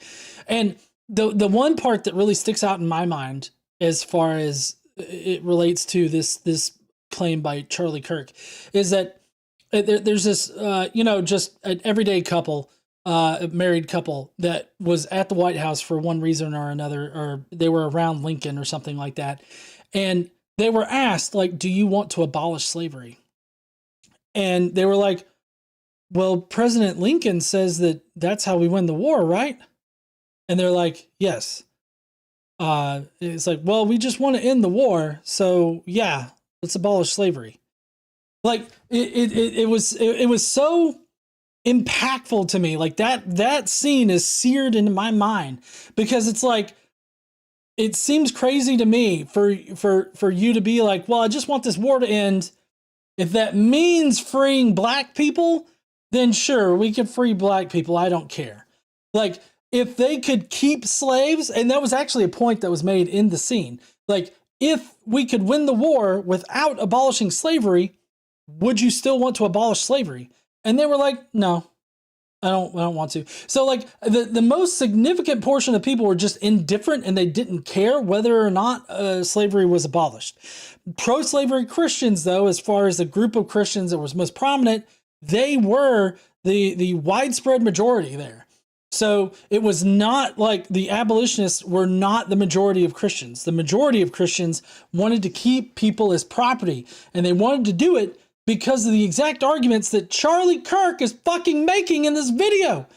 Focusing on the Old Testament, using Old Testament laws and how the Israelite society was set up as a theocratic a theocracy, set up as a theocracy meant to praise and worship God Dick, specifically Yahweh's God Dick. That is what they use to justify slavery. So Charlie Kirk is essentially using the exact same tactics as pro-slavery Christians that were the majority when the United States was founded. Yeah, you stupid dick. That's what, Casey, I don't think that they can hear you when you're all the way over there, but do you want a mic? Nope. Okay. We were the second nation ever to abolish slavery because of Christianity. So let me just ask a very moral question. The Christian... You have been blessed by Christ. Now go forth and suck my dong. See, Limited Light says that's not entirely accurate, Blazed Bunny. Okay. I'm not sure what Blaze Bunny said. Early founders went after churches. I see up there, and then Christian sure loves zombie Jesus.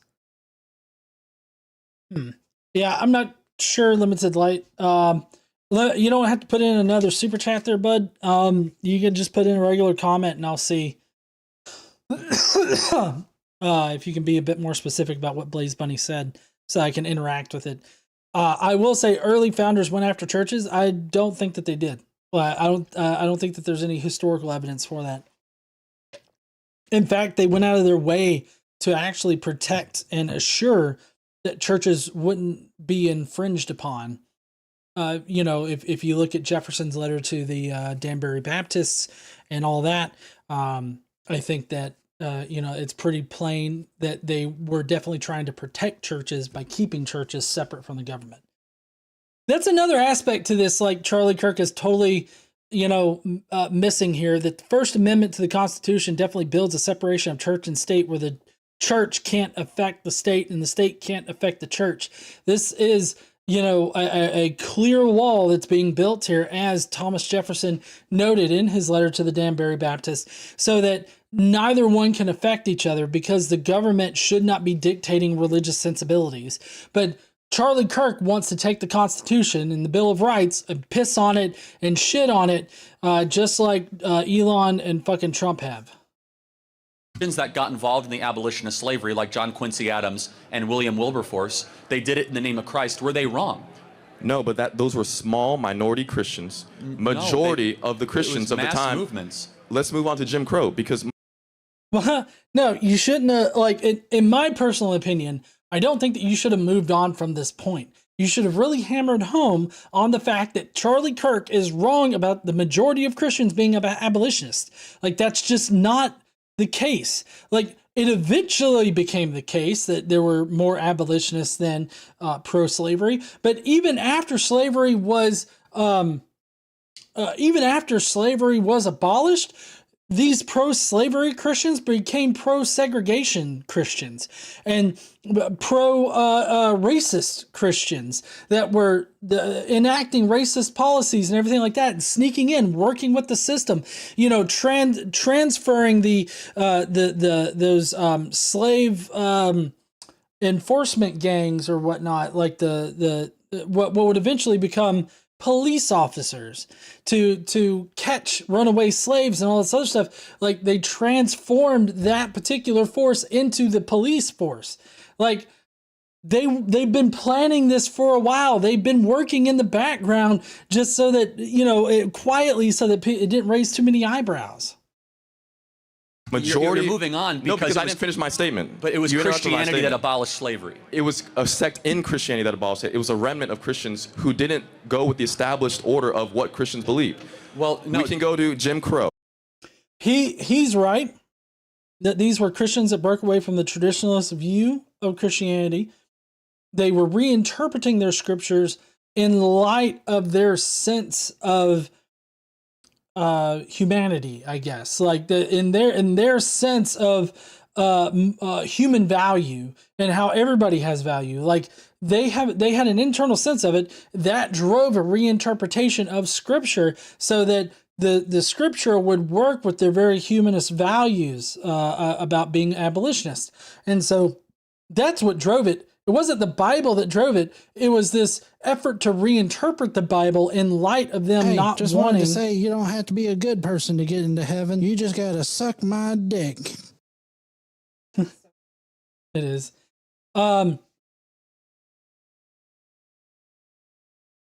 Totally. I lost my thing there. So Deviant Outcast says, what? No, you Nazi secondhand Charlie Brown, you were not. Sweden abolished slavery in 1335, and by then it had been unpopular for over a century. Oh, good point to bring up there, Deviant Outcast. Yeah, they definitely were not, Americans were not the first ones to abolish slavery. I totally missed that earlier. So thanks for adding that in there. There were several countries, prior to America that actually abolished slavery. So, yeah, it's ridiculous to say that we led the charge in being abolitionists. Let me finish the statement, please. Okay. In Jim Crow, majority of white Christians also supported not abolishing Jim Crow and keeping the institution. They did not support the civil rights movement. This is documented data. Well, not supporting the Civil Rights Act and supporting Jim Crow are two completely different things. Those go hand in hand together. Well, the Civil Rights Act was a disaster. I mean, that was a terrible idea. It was a terrible idea, like, to afford equal rights to everybody, regardless of their skin color, their sex, their gender, and of course through subsequent Supreme Court rulings, their sexual or their sexual preference. Like, that was a bad move, Charlie. Can you sound more fucking racist right now? And he said it to a black guy. Look at the black guy. He is literally looking off into the distance, fuming about that statement, as anybody should. Regardless of whether or not you're a person of color, you should be fuming at this point to hear the Civil Rights Act was a bad idea. The fuck are you talking about? Like, the Civil Rights Act was the bare minimum that you could do. And even then, like, all the states weren't enforcing the Civil Rights Act because after the Civil Rights Act was passed, people of color still had to force states to follow it because of the federal government not enforcing it, not forcing states to treat people of color with equality, treating them equally. Like, it's so fucking crazy. But I mean, that's a whole separate issue. But just so we are clear, because the Civil Rights Act hyper-racialized America. We actually talk about race more after the Civil Rights Act than before. We are promising. Yeah, because we're more aware of the systemic racism that has infected our society. And if we hope to root it out, we have to be able to identify it. You're talking about a country that spent, 100+ years of racial inequality, like severe inequality, in that people of color were owned. Of owning people of color were owned as property, and you think that, like, that's just gonna fucking go away, Charlie? Like, I don't know what his solution would have been, but he wants to act like people of color being put in this position where they're forced to stay in the lower class of society, and they're forced out of jobs. They're prevented from getting the same opportunities as their white counterparts. He wants to act like, oh, you focusing on the fact that black people are being kept down is hyper. That's the problem. Yeah, is hyper racializing our society. No. We're just being cognizant of the effect of our past on the system now. Like when hey, you're being racist, they get mad. Yes. the racist gets pissed off when you point out their racism, and it's like, Dehumanized them. you're being dehumanizing to me by pointing out the fact that I'm dehumanizing other people. Well, I mean, they wouldn't call them people. Other property. Oh yeah, Bob Price is a shithead, and he's definitely a fucking racist. Here, I'm turning off the noise gate on my microphone, so maybe it'll catch you. What? Making it easier for me? Mm-hmm. Rude. A color bride society. We got a race obsessed society.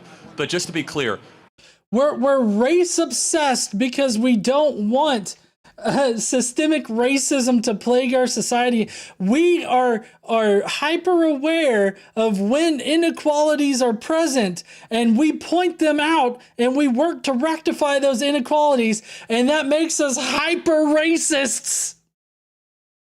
today in America, what does a Christian properly involved in government look like?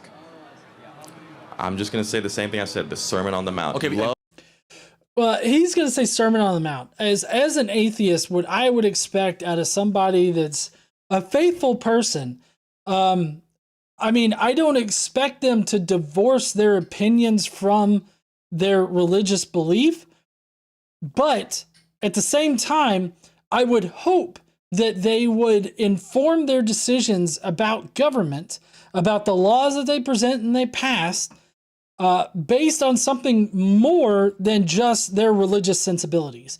Like, for instance, if you have a law that's up, and the only reason why that law is up and the only benefit that that law provides is because it adheres to your own personal religious sensibilities, that is a violation, and I don't think that Christians in government should be putting those kinds of bills up, because you should be able to recognize that this is a highly religious bill. It's a religiously motivated bill that only really speaks to and helps the religious people that are part of my sect of whatever religion.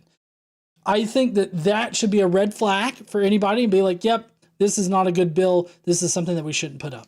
So, like, if that's the case, then I feel like you should be using more secular reasons as to why you should put the bill up. Like, use science, use historical facts or something like that. Like, I don't know, historical precedent, I guess, or even legal precedent in order to pass these things. Like, use real information that is supposed to be for the betterment of everybody, as opposed to just the betterment of your particular sect of your religion.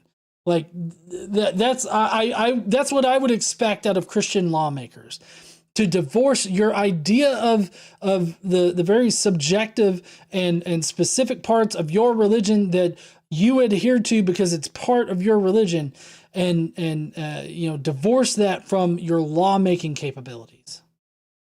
Your neighbor as yourself, take others before your own needs, feed the poor, clothe the sick, care for the widow.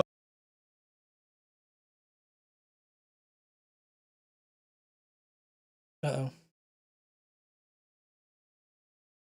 Yeah, I advocate for these values. I agree with all that. And so, for example, to care for the poor and care for the vulnerable, abolish abortion. What? To care, I'm sorry, that broke me. To care for the poor and the vulnerable, you abolish abortion?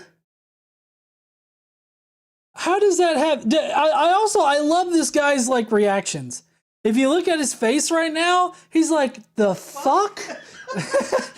The fuck are you saying? How does that even connect? Because I am similarly like confused as to what the fuck Charlie is talking about here. Like, abolishing abortion only hurts women and the vulnerable. Like, what? How does this fucking connect? Could you connect the dots there? And I also like how Charlie's face is like, see, really simple, right?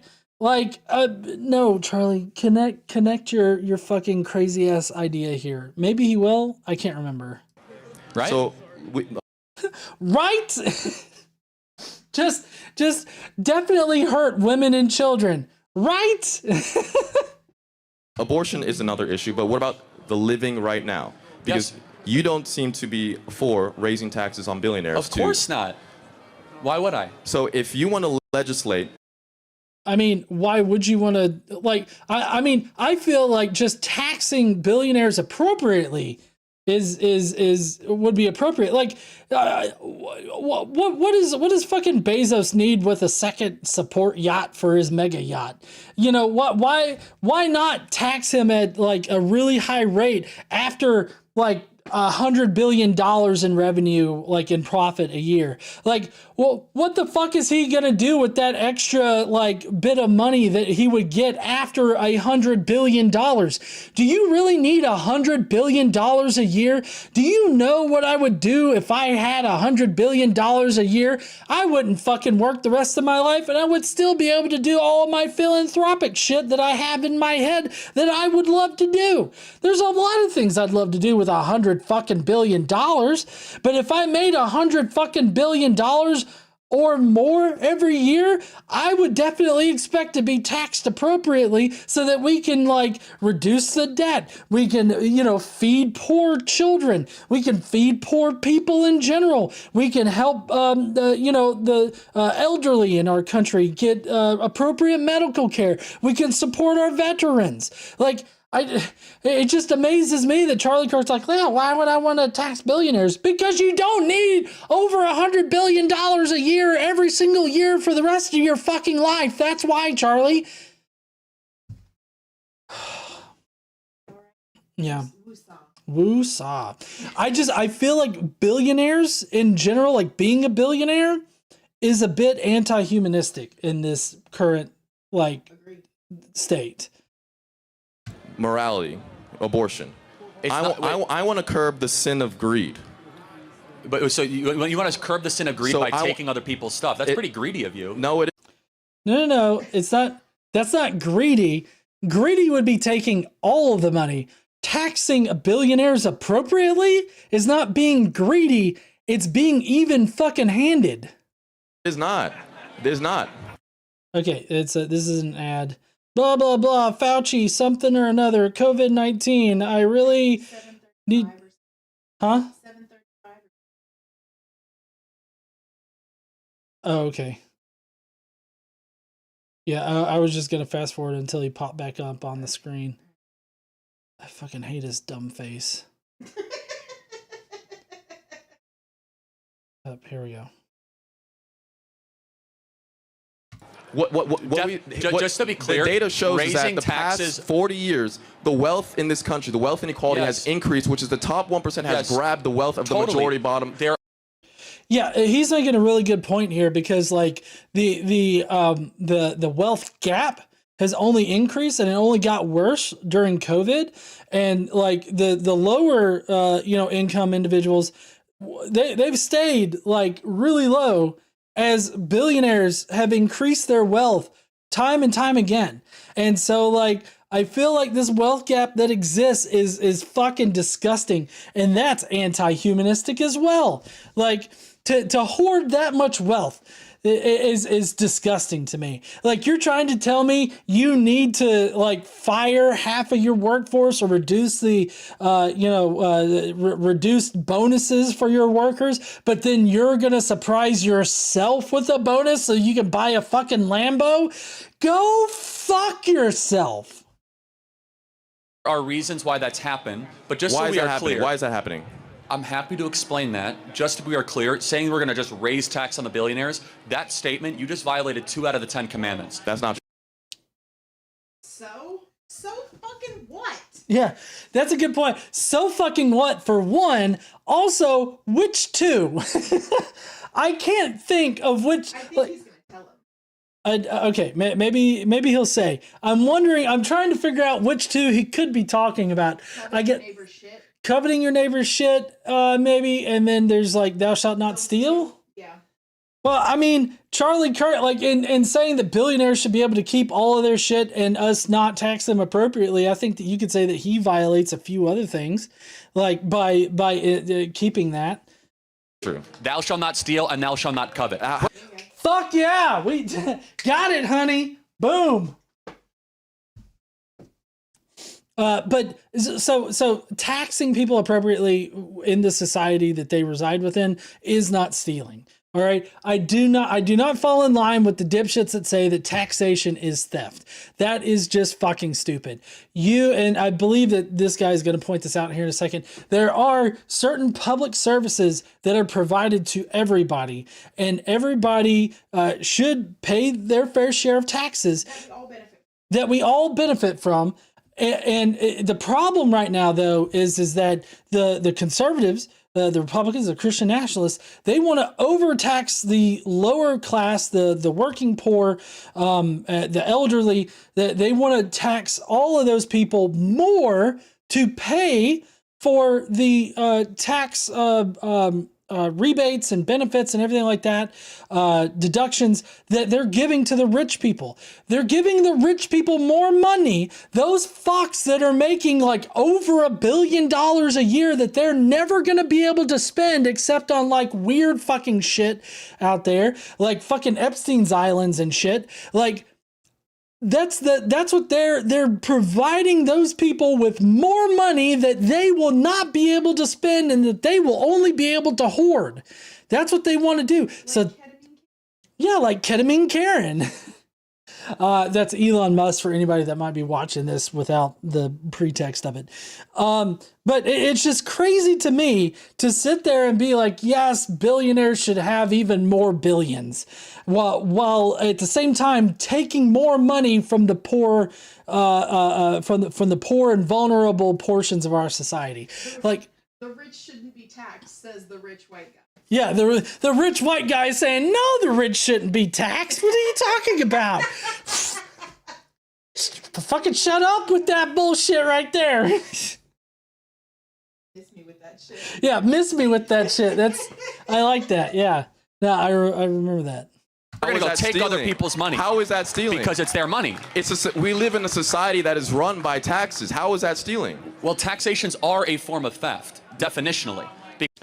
No. You live in a society. You benefit from the protection that our federal government provides, as well as your state government provides. Like the federal government provides like highways and everything like that, maintains those. But also the state governments, they maintain roads and they maintain like infrastructure and all this other stuff. So like you benefit from those things. Like, I'm just kind of curious where, like, how exactly does Charlie Kirk think that we would pay for all of the infrastructure and societal things if not for taxes? Like, where's that revenue coming from? Who's going to pay for that? Like, I mean, and furthermore, is charging people for the goods that you produce, is that theft? If you produce something that somebody absolutely needs to live and you make them pay for that, is that not similarly like theft?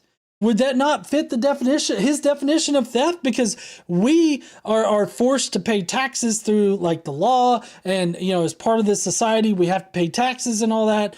Like we're coerced into paying taxes there. We're also coerced into paying for goods in a capitalist society. So like, I feel like he's being very selective and cherry picking about what is theft.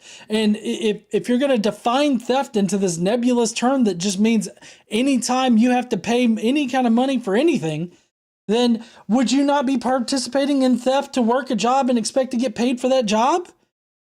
Like, is that not theft? And then You wish people wouldn't pay him? And then if you work for somebody and you know, you provide that work to somebody and then they don't pay you, aren't they like stealing your hard work to benefit?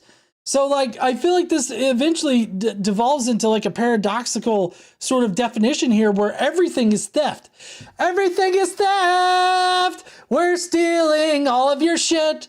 Everything is theft. Because it's not the government's money. It is private property that you earn when the government extracts it by force. Someone breaks into your house, you call the police. When you have a fire, you call the fireman. When you want to drive, you drive on roads. When you want to mail, you use the U.S. Post Office. These are all taxes. Yeah, we all contribute as a society. Of course. But this is elementary stuff. It's not theft. How do you run a society without taxes? What happens if you... That's a good fucking question, sir. Like, how do you run a society? How do you provide all of these services, basic services, without taxation? How do you do it? I don't know. And I don't think that Charlie Kirk is actually going to tell us. Don't pay your taxes. I mean, you get the law handed to you, but... Oh, okay, so therefore, so you pay taxes at gunpoint. If you... No. Put at gunpoint, dumbass. You should be willing to contribute to your fucking society to make it better and not be a selfish prick.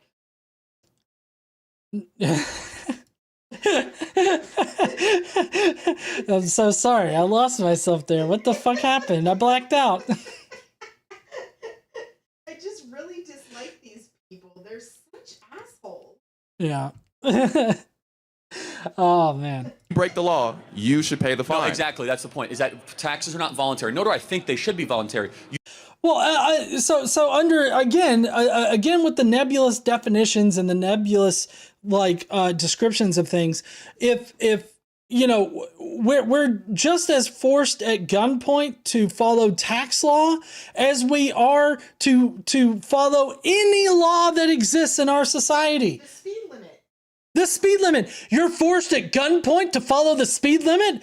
And I mean, fucking no, I go 10 miles over. But I'm just saying, like, we're not forced at gunpoint, but there are consequences to breaking laws in a society.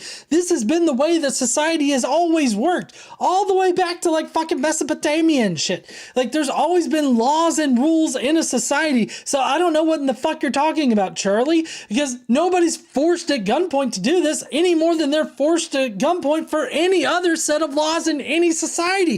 It's like Charlie Kirk, the weakest looking motherfucker out there that would totally not be at the top rung. And the only reason why he's at the top rung right now is because he's a white Christian nationalist, right? He's benefiting from all of those very white generational like shit that got him to the top. You throw him in an anarchist society and I can guarantee you this little not this guy right here, but this little shit right over here is not going to be at the very top rung right there. I sincerely doubt it. It's always the weirdest weirdest motherfuckers like Charlie Kirk here that wants like some kind of anarchistic society that for whatever reason he would definitely not be in the top 1% like he is now. I don't know why. It's like they don't even fucking think about the ramifications of that shit. You just have to be honest and say, yes, at some form, the government has to forcibly take some of your money away. I agree with that. But just we're going in so many different rabbit trails. Let me ask you just like a fundamental, simple question. Is that, do you want to see a government that fights for Christian principles or not? No. I mean, so I don't want to see the government fight for Christian principles, but I do want to see the government fight for religious liberty and religious freedom, because that's what we were founded upon. That's what our founding fathers wanted to enshrine in the First Amendment. What were you going to say? I was just they don't. Right. You have a lot of opinions. Are you sure you don't want to get on the mic? Yeah. I mean, you say that, but then you keep like speaking up. And people, I only say this because people love to hear your opinions. Your opinions are valuable, and people get a lot out of your opinions. It's just because I get bitchy and rant. I don't classify you as bitchy, but, you know, I'm perfectly fine with your rantiness. So if you want to get on the mic, you just come over here and unmute and get on the mic, okay? Okay. That excludes the rest of the population. If we're not living in a theocracy, no, I want equal representation. And the church doesn't need to have government in order to thrive. In fact, in suffering and humility, the church thrives. Boom. Good going on you. I mean, I agree about having equality for religion. And you notice Charlie Kirk's like, oh, fuck, what? No, dude, we definitely want to push Christianity on everybody and force them to follow our ideals because our ideals are the best. And America first. Yeah, fuck yeah. America. Fuck yeah. I really want the South Park guys to do a Team America World Police, and they have to have fucking Charlie Kirk in there with a really fucked up puppet doll. Yeah, I mean, again, that's like totally insane, but that's fine. How is that insane? It's totally insane to allow religious freedom in this country. Like, that's insane, guys. It's only, you know, enshrined in the First Amendment. Like, that's, yeah. They do. They do. They think it's insane, just like Charlie Kirk is, stating here. Go look at the early church. You want to invite persecution, is what you're saying. I'm not inviting it, but yes, Christians ought to welcome it. She's getting on the mic. Do it. You can do it. So not being like superior is not being persecuted. So like you not being the superior thing that is in charge of everything is not you being persecuted. If we just have religious freedom and there's no particular religion pushed into government, forced into government, we're not mandating things based on any particular religion, that's not you being persecuted. Like, you're just being treated like everyone else. Mm-hmm. It's fine. That's how it should be. You're not being persecuted. You're fine. What's the line? I can't even remember. No, nobody killed you. But people are taking tax. You know, he's having to pay taxes, so that's some bullshit. I'm sure he probably has some sort of religious nonprofit. I mean, Turning Point USA, yeah. Are they a religious nonprofit? I'm sure they make money. I think that they're a nonprofit. They probably wouldn't say, "Oh, we're religious," but they're definitely Christian. They should get audited. Yeah. And embrace it and go through it. Okay, but sometimes persecution results in the unjust suffering of millions of people unnecessarily. And so you should never invite evil into this world. I like how he's portraying allowing religious freedom as definitely persecuting Christians. Like, he literally asked, shouldn't we force religious ideals on the population through the government? This dude's like, no, we should allow a religious freedom and we shouldn't force Christianity on people. And he's like, why are you oppressing me? Yeah. Well, this is the same thing that they did when gay marriage was, same-sex marriage was passed. Mm-hmm. They did the same thing somehow because same-sex people were now allowed to be married, just like they were always allowed to be married. Somehow it hurts their marriage. If you don't want to be married, just don't get gay married. It's fine. Yeah, I like how the rednecks came out the woodworks and like, listen, I know that they pass at their gay marriage, but I'm not getting gay married. I don't want to suck no dick. Nobody's making you do anything. If you don't want to get married at all, you don't have to. If you want to marry somebody that's the same sex as you, fine. If you want to marry somebody that's the opposite sex as you, fine. It doesn't matter. It doesn't fucking matter. And nobody was hurt. People who are in Christian monogamous man-woman marriages, right? One man, one woman, that you're fine. You're not hurt by somebody else choosing to marry someone that you wouldn't marry.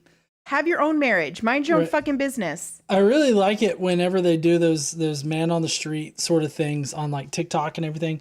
And the person's like, yeah, Biden out there making all of us get gay married and stuff. And I'm just not having it. That's why I voted Trump all 3 times.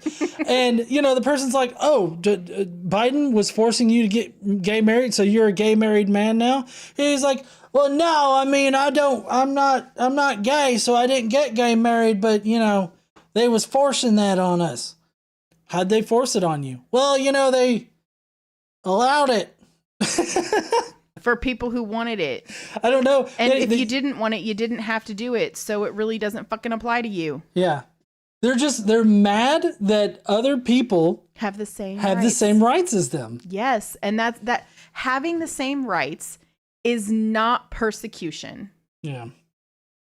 He does not promise that to us. Well, did Jesus promise trials and difficult times? Yes. Yes, of course, but we should not invite it voluntarily. You know what that's like saying? Let's just, have no military. Everyone can invite us because persecution will make us stronger. That's so dumb. I mean, I feel like if you want to end taxation, then you're effectively saying, nope, I don't want military. How else are you going to pay for the military there, Charlie? Who pays for the military if not our tax money? Like, I don't know what in the fuck like, that's not the only income that the federal government gets. I get that. I'm not trying to misrepresent, like, where the government makes money. But, I mean, if you take away taxes, that's like a significant portion of, like, the revenue that the federal government and state governments generate. Also, I don't know why he's saying that by not being the ruling force, you're inviting persecution. Mm-hmm. I don't understand the concept. I don't fucking get it. I don't know. By not having a military, we're basically just inviting everybody to attack us. No, not really. That's not what that means, but cool. I guess. He's real dumb. He is. Like, he talks like he's smart. It's like this whole, I don't know. There's a lot of influencers and communicators on the right that are like this. They talk, they're actually fairly decent communicators because they can hold influence. You know, they're good speakers and, they know all the best words, right? And so, like, they sound smart to people who, I don't want to say who aren't smart, but who are easily influenced, I guess. Yeah. And who don't check. And so many people don't check. They don't check to see if something is right or if it's wrong or anything like that. And so people get roped in, and there's a lot of people on that side of the fence that are like that. It's unfortunate. It really is. It's very unfortunate.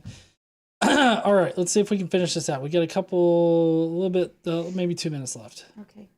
It's such a ridiculous, like, abstract argument. I mean, I don't see any scripture supporting a military for Christians. You don't think we should have a military? A government can have a military, but Christians... Yeah, I mean, look, man, you got to go... I don't know if you heard that in the background. Read your Bible! And maybe we just need to hear a little bit more of this, but I feel like what Charlie Kirk is about to argue is that Christians should be allowed to have a military of their own. I feel like maybe I'm I don't know, man. That is sparking. That's triggering some Gilead shit right there. Like, I feel like he's saying that Christians should take part in the military and that the military should have. We got a new member. I didn't Christian think he was goals. A Christian military. Right. Like, so let's just listen to what he says. Yeah. Let's see. Daniel M says Charlie is really stupid, pretending to be smart and failing miserably. I agree. But he sounds like to somebody who's not a skeptical thinker, or to somebody who wants to believe what he's saying, or is vulnerable or gullible or anything. He sounds smart, right? Mm-hmm. And because he's a good speaker. Good orators are very easily manipulate people. And that's what he does, I think. Yep. He does. A lot deeper into the scriptures. You have a dangerously surface level. You should read early church fathers on how they view violence and actually, the military. So you want to talk about early church fathers? Tell me about St. Augustine's just war theory. You tell me about it. Tell me. You just brought up early church fathers. No, you tell me about it. Tell me about St. Augustine in the City of God, 3rd chapter, just war theory. Well, I mean, so this really isn't applicable. I mean, Saint Augustine's just war theory. Saint Augustine lived in the 4th and 5th century, so like early church father. I'm not exactly sure how early that is, being in the 4th and 5th century.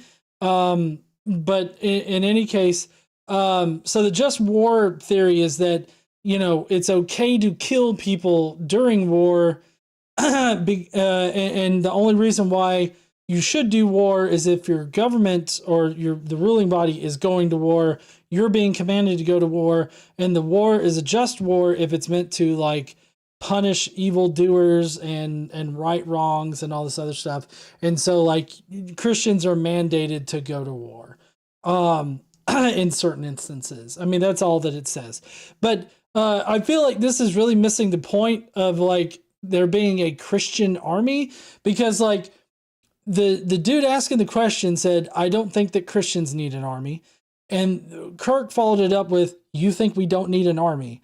That's not what this dude said. This dude said, I don't think that Christians as a group needs an army to like enforce Christianity or to do Christian shit with. That's what I took away from what he was saying. And Charlie Kirk has turned it into a larger discussion on whether or not Christians should participate in the military. I don't really agree with a lot of St. Augustine because he's the most popular early church West, father in the West. But there's the East, St. Athanasius, St. Gregory of Nyssa, Origen, all these different names that you probably are not familiar because it's in the East. But most early church fathers condemned violence for, if you're in the church, you must leave the military, quit service, because you now belong to the kingdom of God, which is right. So this is the main argument by most Christians prior to that St. Augustine's just war. Hey, GE, this person just donated a whole bunch of money. You might want to give them some attention. So prior to this just war theory or theology, there was a growing opinion amongst Christian fathers and everything like that, prominent Christian fathers, that, you know, Christians shouldn't participate in war.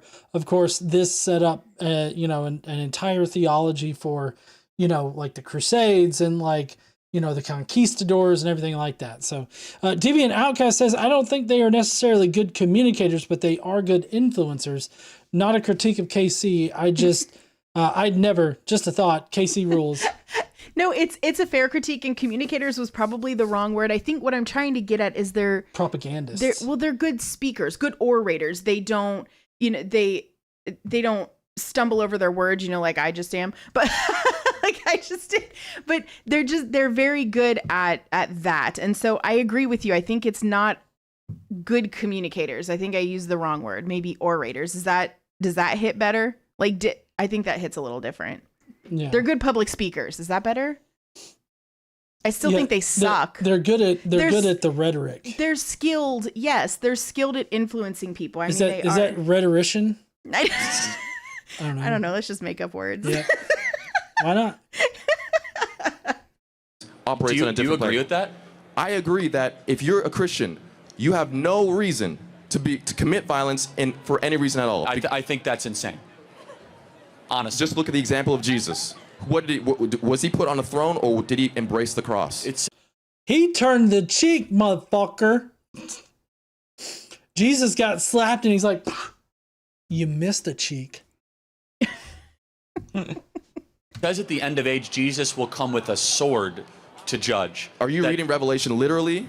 Yes, of course so I am. He has an actual sword out of his mouth. Yeah, I mean, like, what's your... How fucking metal is that? Can you imagine Jesus coming back and he's just like, "Bleh," and it's like a giant fucking sword coming out of his mouth, like, ah. And apparently Kirk thinks that's literal. The guy is like, you take this literally? Yes, I do. There's no way sword coming out of Jesus's mouth is metaphorical. He's obviously going to manifest it. Well, this guy explains it. Yeah, so maybe he's only got 20 seconds left. Yeah, he explains what he means, so it's actually pretty decent. The interpretation that's common is Revelation. When he has a sword, that's the word dividing your soul and spirit, piercing the hearts. It's not. He's not waging war on people and killing millions of people. That Christians should not serve in the military is your contention? That's my belief. You don't have to believe that. Yeah. We're going to have to get to the next question. All right. That's a new one. I got to be honest. Thank you. Thank you. All right. And that's it for the video. Yeah. So, I mean, I feel like that last one kind of deviated a little bit from where I thought I was going. Because like, I feel like what the guy was basically trying to say is that I don't think that, anyone's Christian values should be forced on the larger part of the nation. Well, one thing for him is I don't think that Christians should be part of the military, but he doesn't believe that his beliefs should be forced upon other people, and that being a non-Christian is a requirement for being in the military.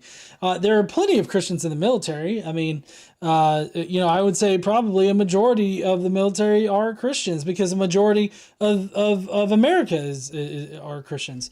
So, yeah. All right.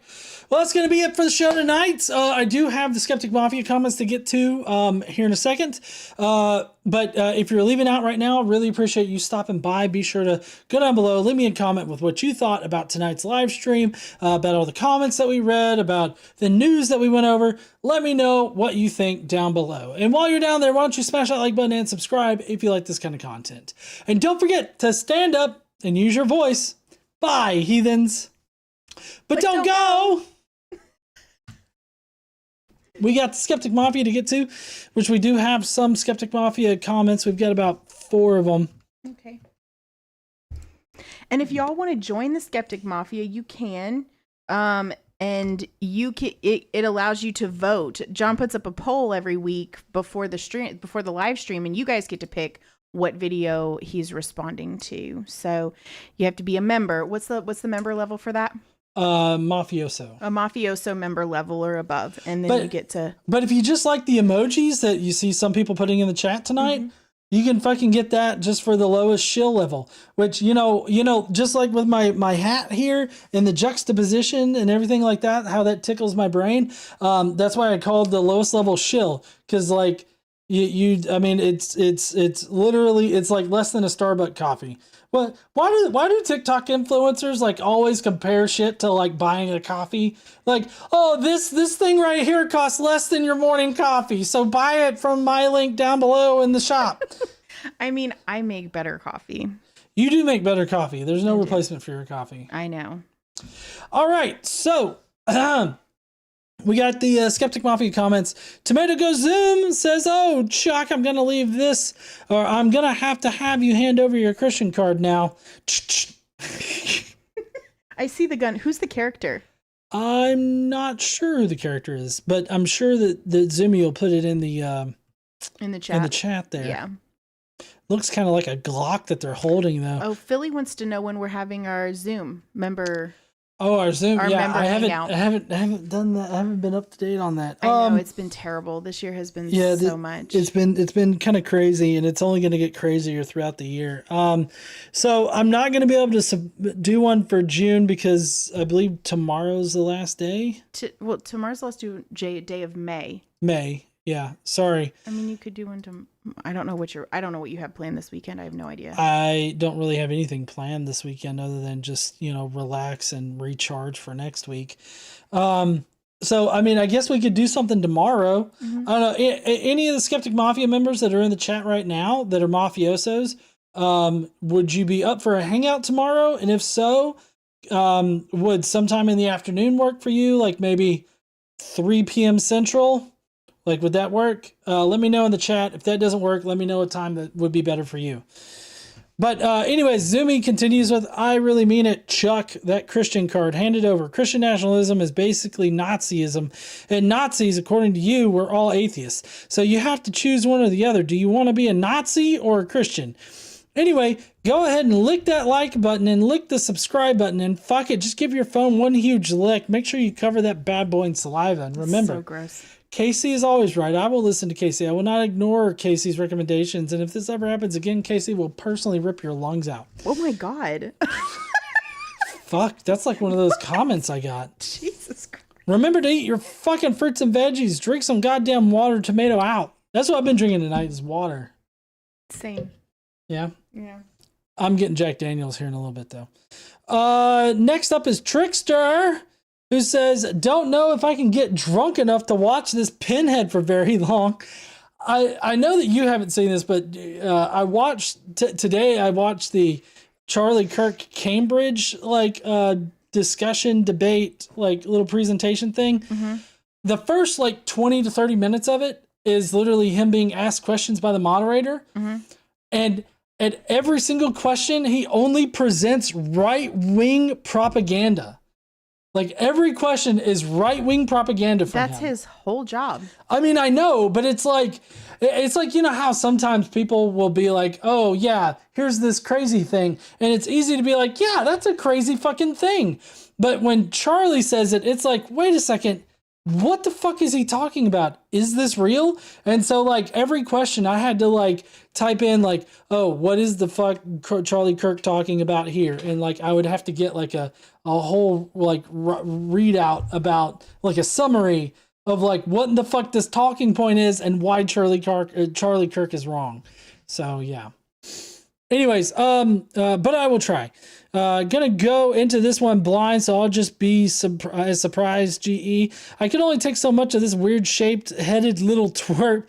Do all those things with the buttons, but don't get caught. You know they are always looking out for those people who like, subscribe, and even join. They know you are just up to something. They definitely know that. All right. Next is Mark Fernkoff, who says, oh no, my comment did get deleted. Fuck me. I guess I'll try again, but it won't be as good. Fuck. First of all, Moses didn't write shit. Moses is a fictional character. Frodo Baggins wrote Lord of the Rings. This Christian versus Christian is interesting. What the fuck is that scam commercial in the middle trying to scare people into buying all that fake medicine? We have to go to a graduation in Iowa City tonight, so don't know if we can catch the live stream. But we'll probably catch it on the drive home to Des Moines. Epic season 43 Doctor Who season finale tomorrow at 12:50 p.m. Central. Hopefully they stick the landing. 43 seasons of that show? Yeah. Christ. Surprise returning characters in the last 3 episodes, 2 per episode. I only saw one of them coming. I love and worship the gorgeous goddess Candy Black. I turned 41 today. Later, heathens. Oh, interesting. Happy birthday. Happy birthday. I turned 41 this year, in November. So yeah. Oh, and then Mark said, fuck, did my comment get deleted? I can't retype all that. And that was number 4. Your comment was fine. Let's see. Newest is the default, and that looks like all we got as far as comments go. Okay, so that's it for the Skeptic Mafia comments tonight. Let's see. Did you see if anybody was fine with the 3 p.m. tomorrow? Yeah, it looks like 3 p.m. Central tomorrow is fine. Okay, 3 p.m. Central. You got just keep a lookout for that. I'll be sure to put it up on the channel tomorrow sometime. We'll hang out for about an hour and a half, something like that. And I guess we'll see all you mafiosos tomorrow. Other than that, we'll see you heathens next week. I've got a whole bunch of clips from The Line that I'm going to be progressively putting out. I do have conversations on TikTok that I will also be putting out. And then, there are a few videos that I don't want to do actual responses to, and so I'll try to get those put together. My time has been rather limited here as of late. June should not be too bad. July and August are going to be hell. July and August are going to be a bit hell, and then later on in the year, I'm going to be seriously limited. Yeah. Due to some recording stuff that we're going to have to do. Oh yeah, I forgot. Yeah. Why we can't say? Can't we say? Oh, I don't see why not. So it's which one am I recording? Am I doing both of them or just the one? Just the OHJ? Oh, just the OHJ. Do you remember what it's called? I don't know what it's called. So Dr. Carey is releasing the sequel to On the Historicity of Jesus. That's what it is, right? Yes. Yeah. So the sequel to On the Historicity of Jesus will be coming out soon. I don't know the date, but for those of you who do know, I recorded the audiobook for Jesus from Outer Space, his last book. The link is in the description if you want to go and get that. Yes, please do. And he asked me to also do his audiobook for the sequel for On the Historicity of Jesus. So I will be recording that, and John will be doing the editing for that. And so hopefully we can get that done as quickly as possible for as close to when the book comes out. So. Yep. Yeah. And I do want to say congratulations to Elizabeth Richardson for being the #1 in the community leaderboard with 225 XP. Everybody at the top has 225, and it's Elizabeth Richardson, Casey, and then Limited Light. So you guys are great. But I mean, those were just the top 3. Philly, Tomato Goes Zoom, Mr. Epistovus, Deviant Outcast, and Hellbound Hillbilly, Eric Mishima, and Mr. Hanachek round out the top 10 for the community leaderboard tonight. Thank you guys so much for being awesome in the chat there. And I guess we will see you heathens next week. Don't forget to stand up, use your voice, and all that kind of good shit. Today I learned that atheists sacrifice babies on Halloween. We've got a Halloween one in there. Yeah, I'm #1. I'm #1. All right. Bye, y'all. Y'all have a great weekend. Bye, y'all.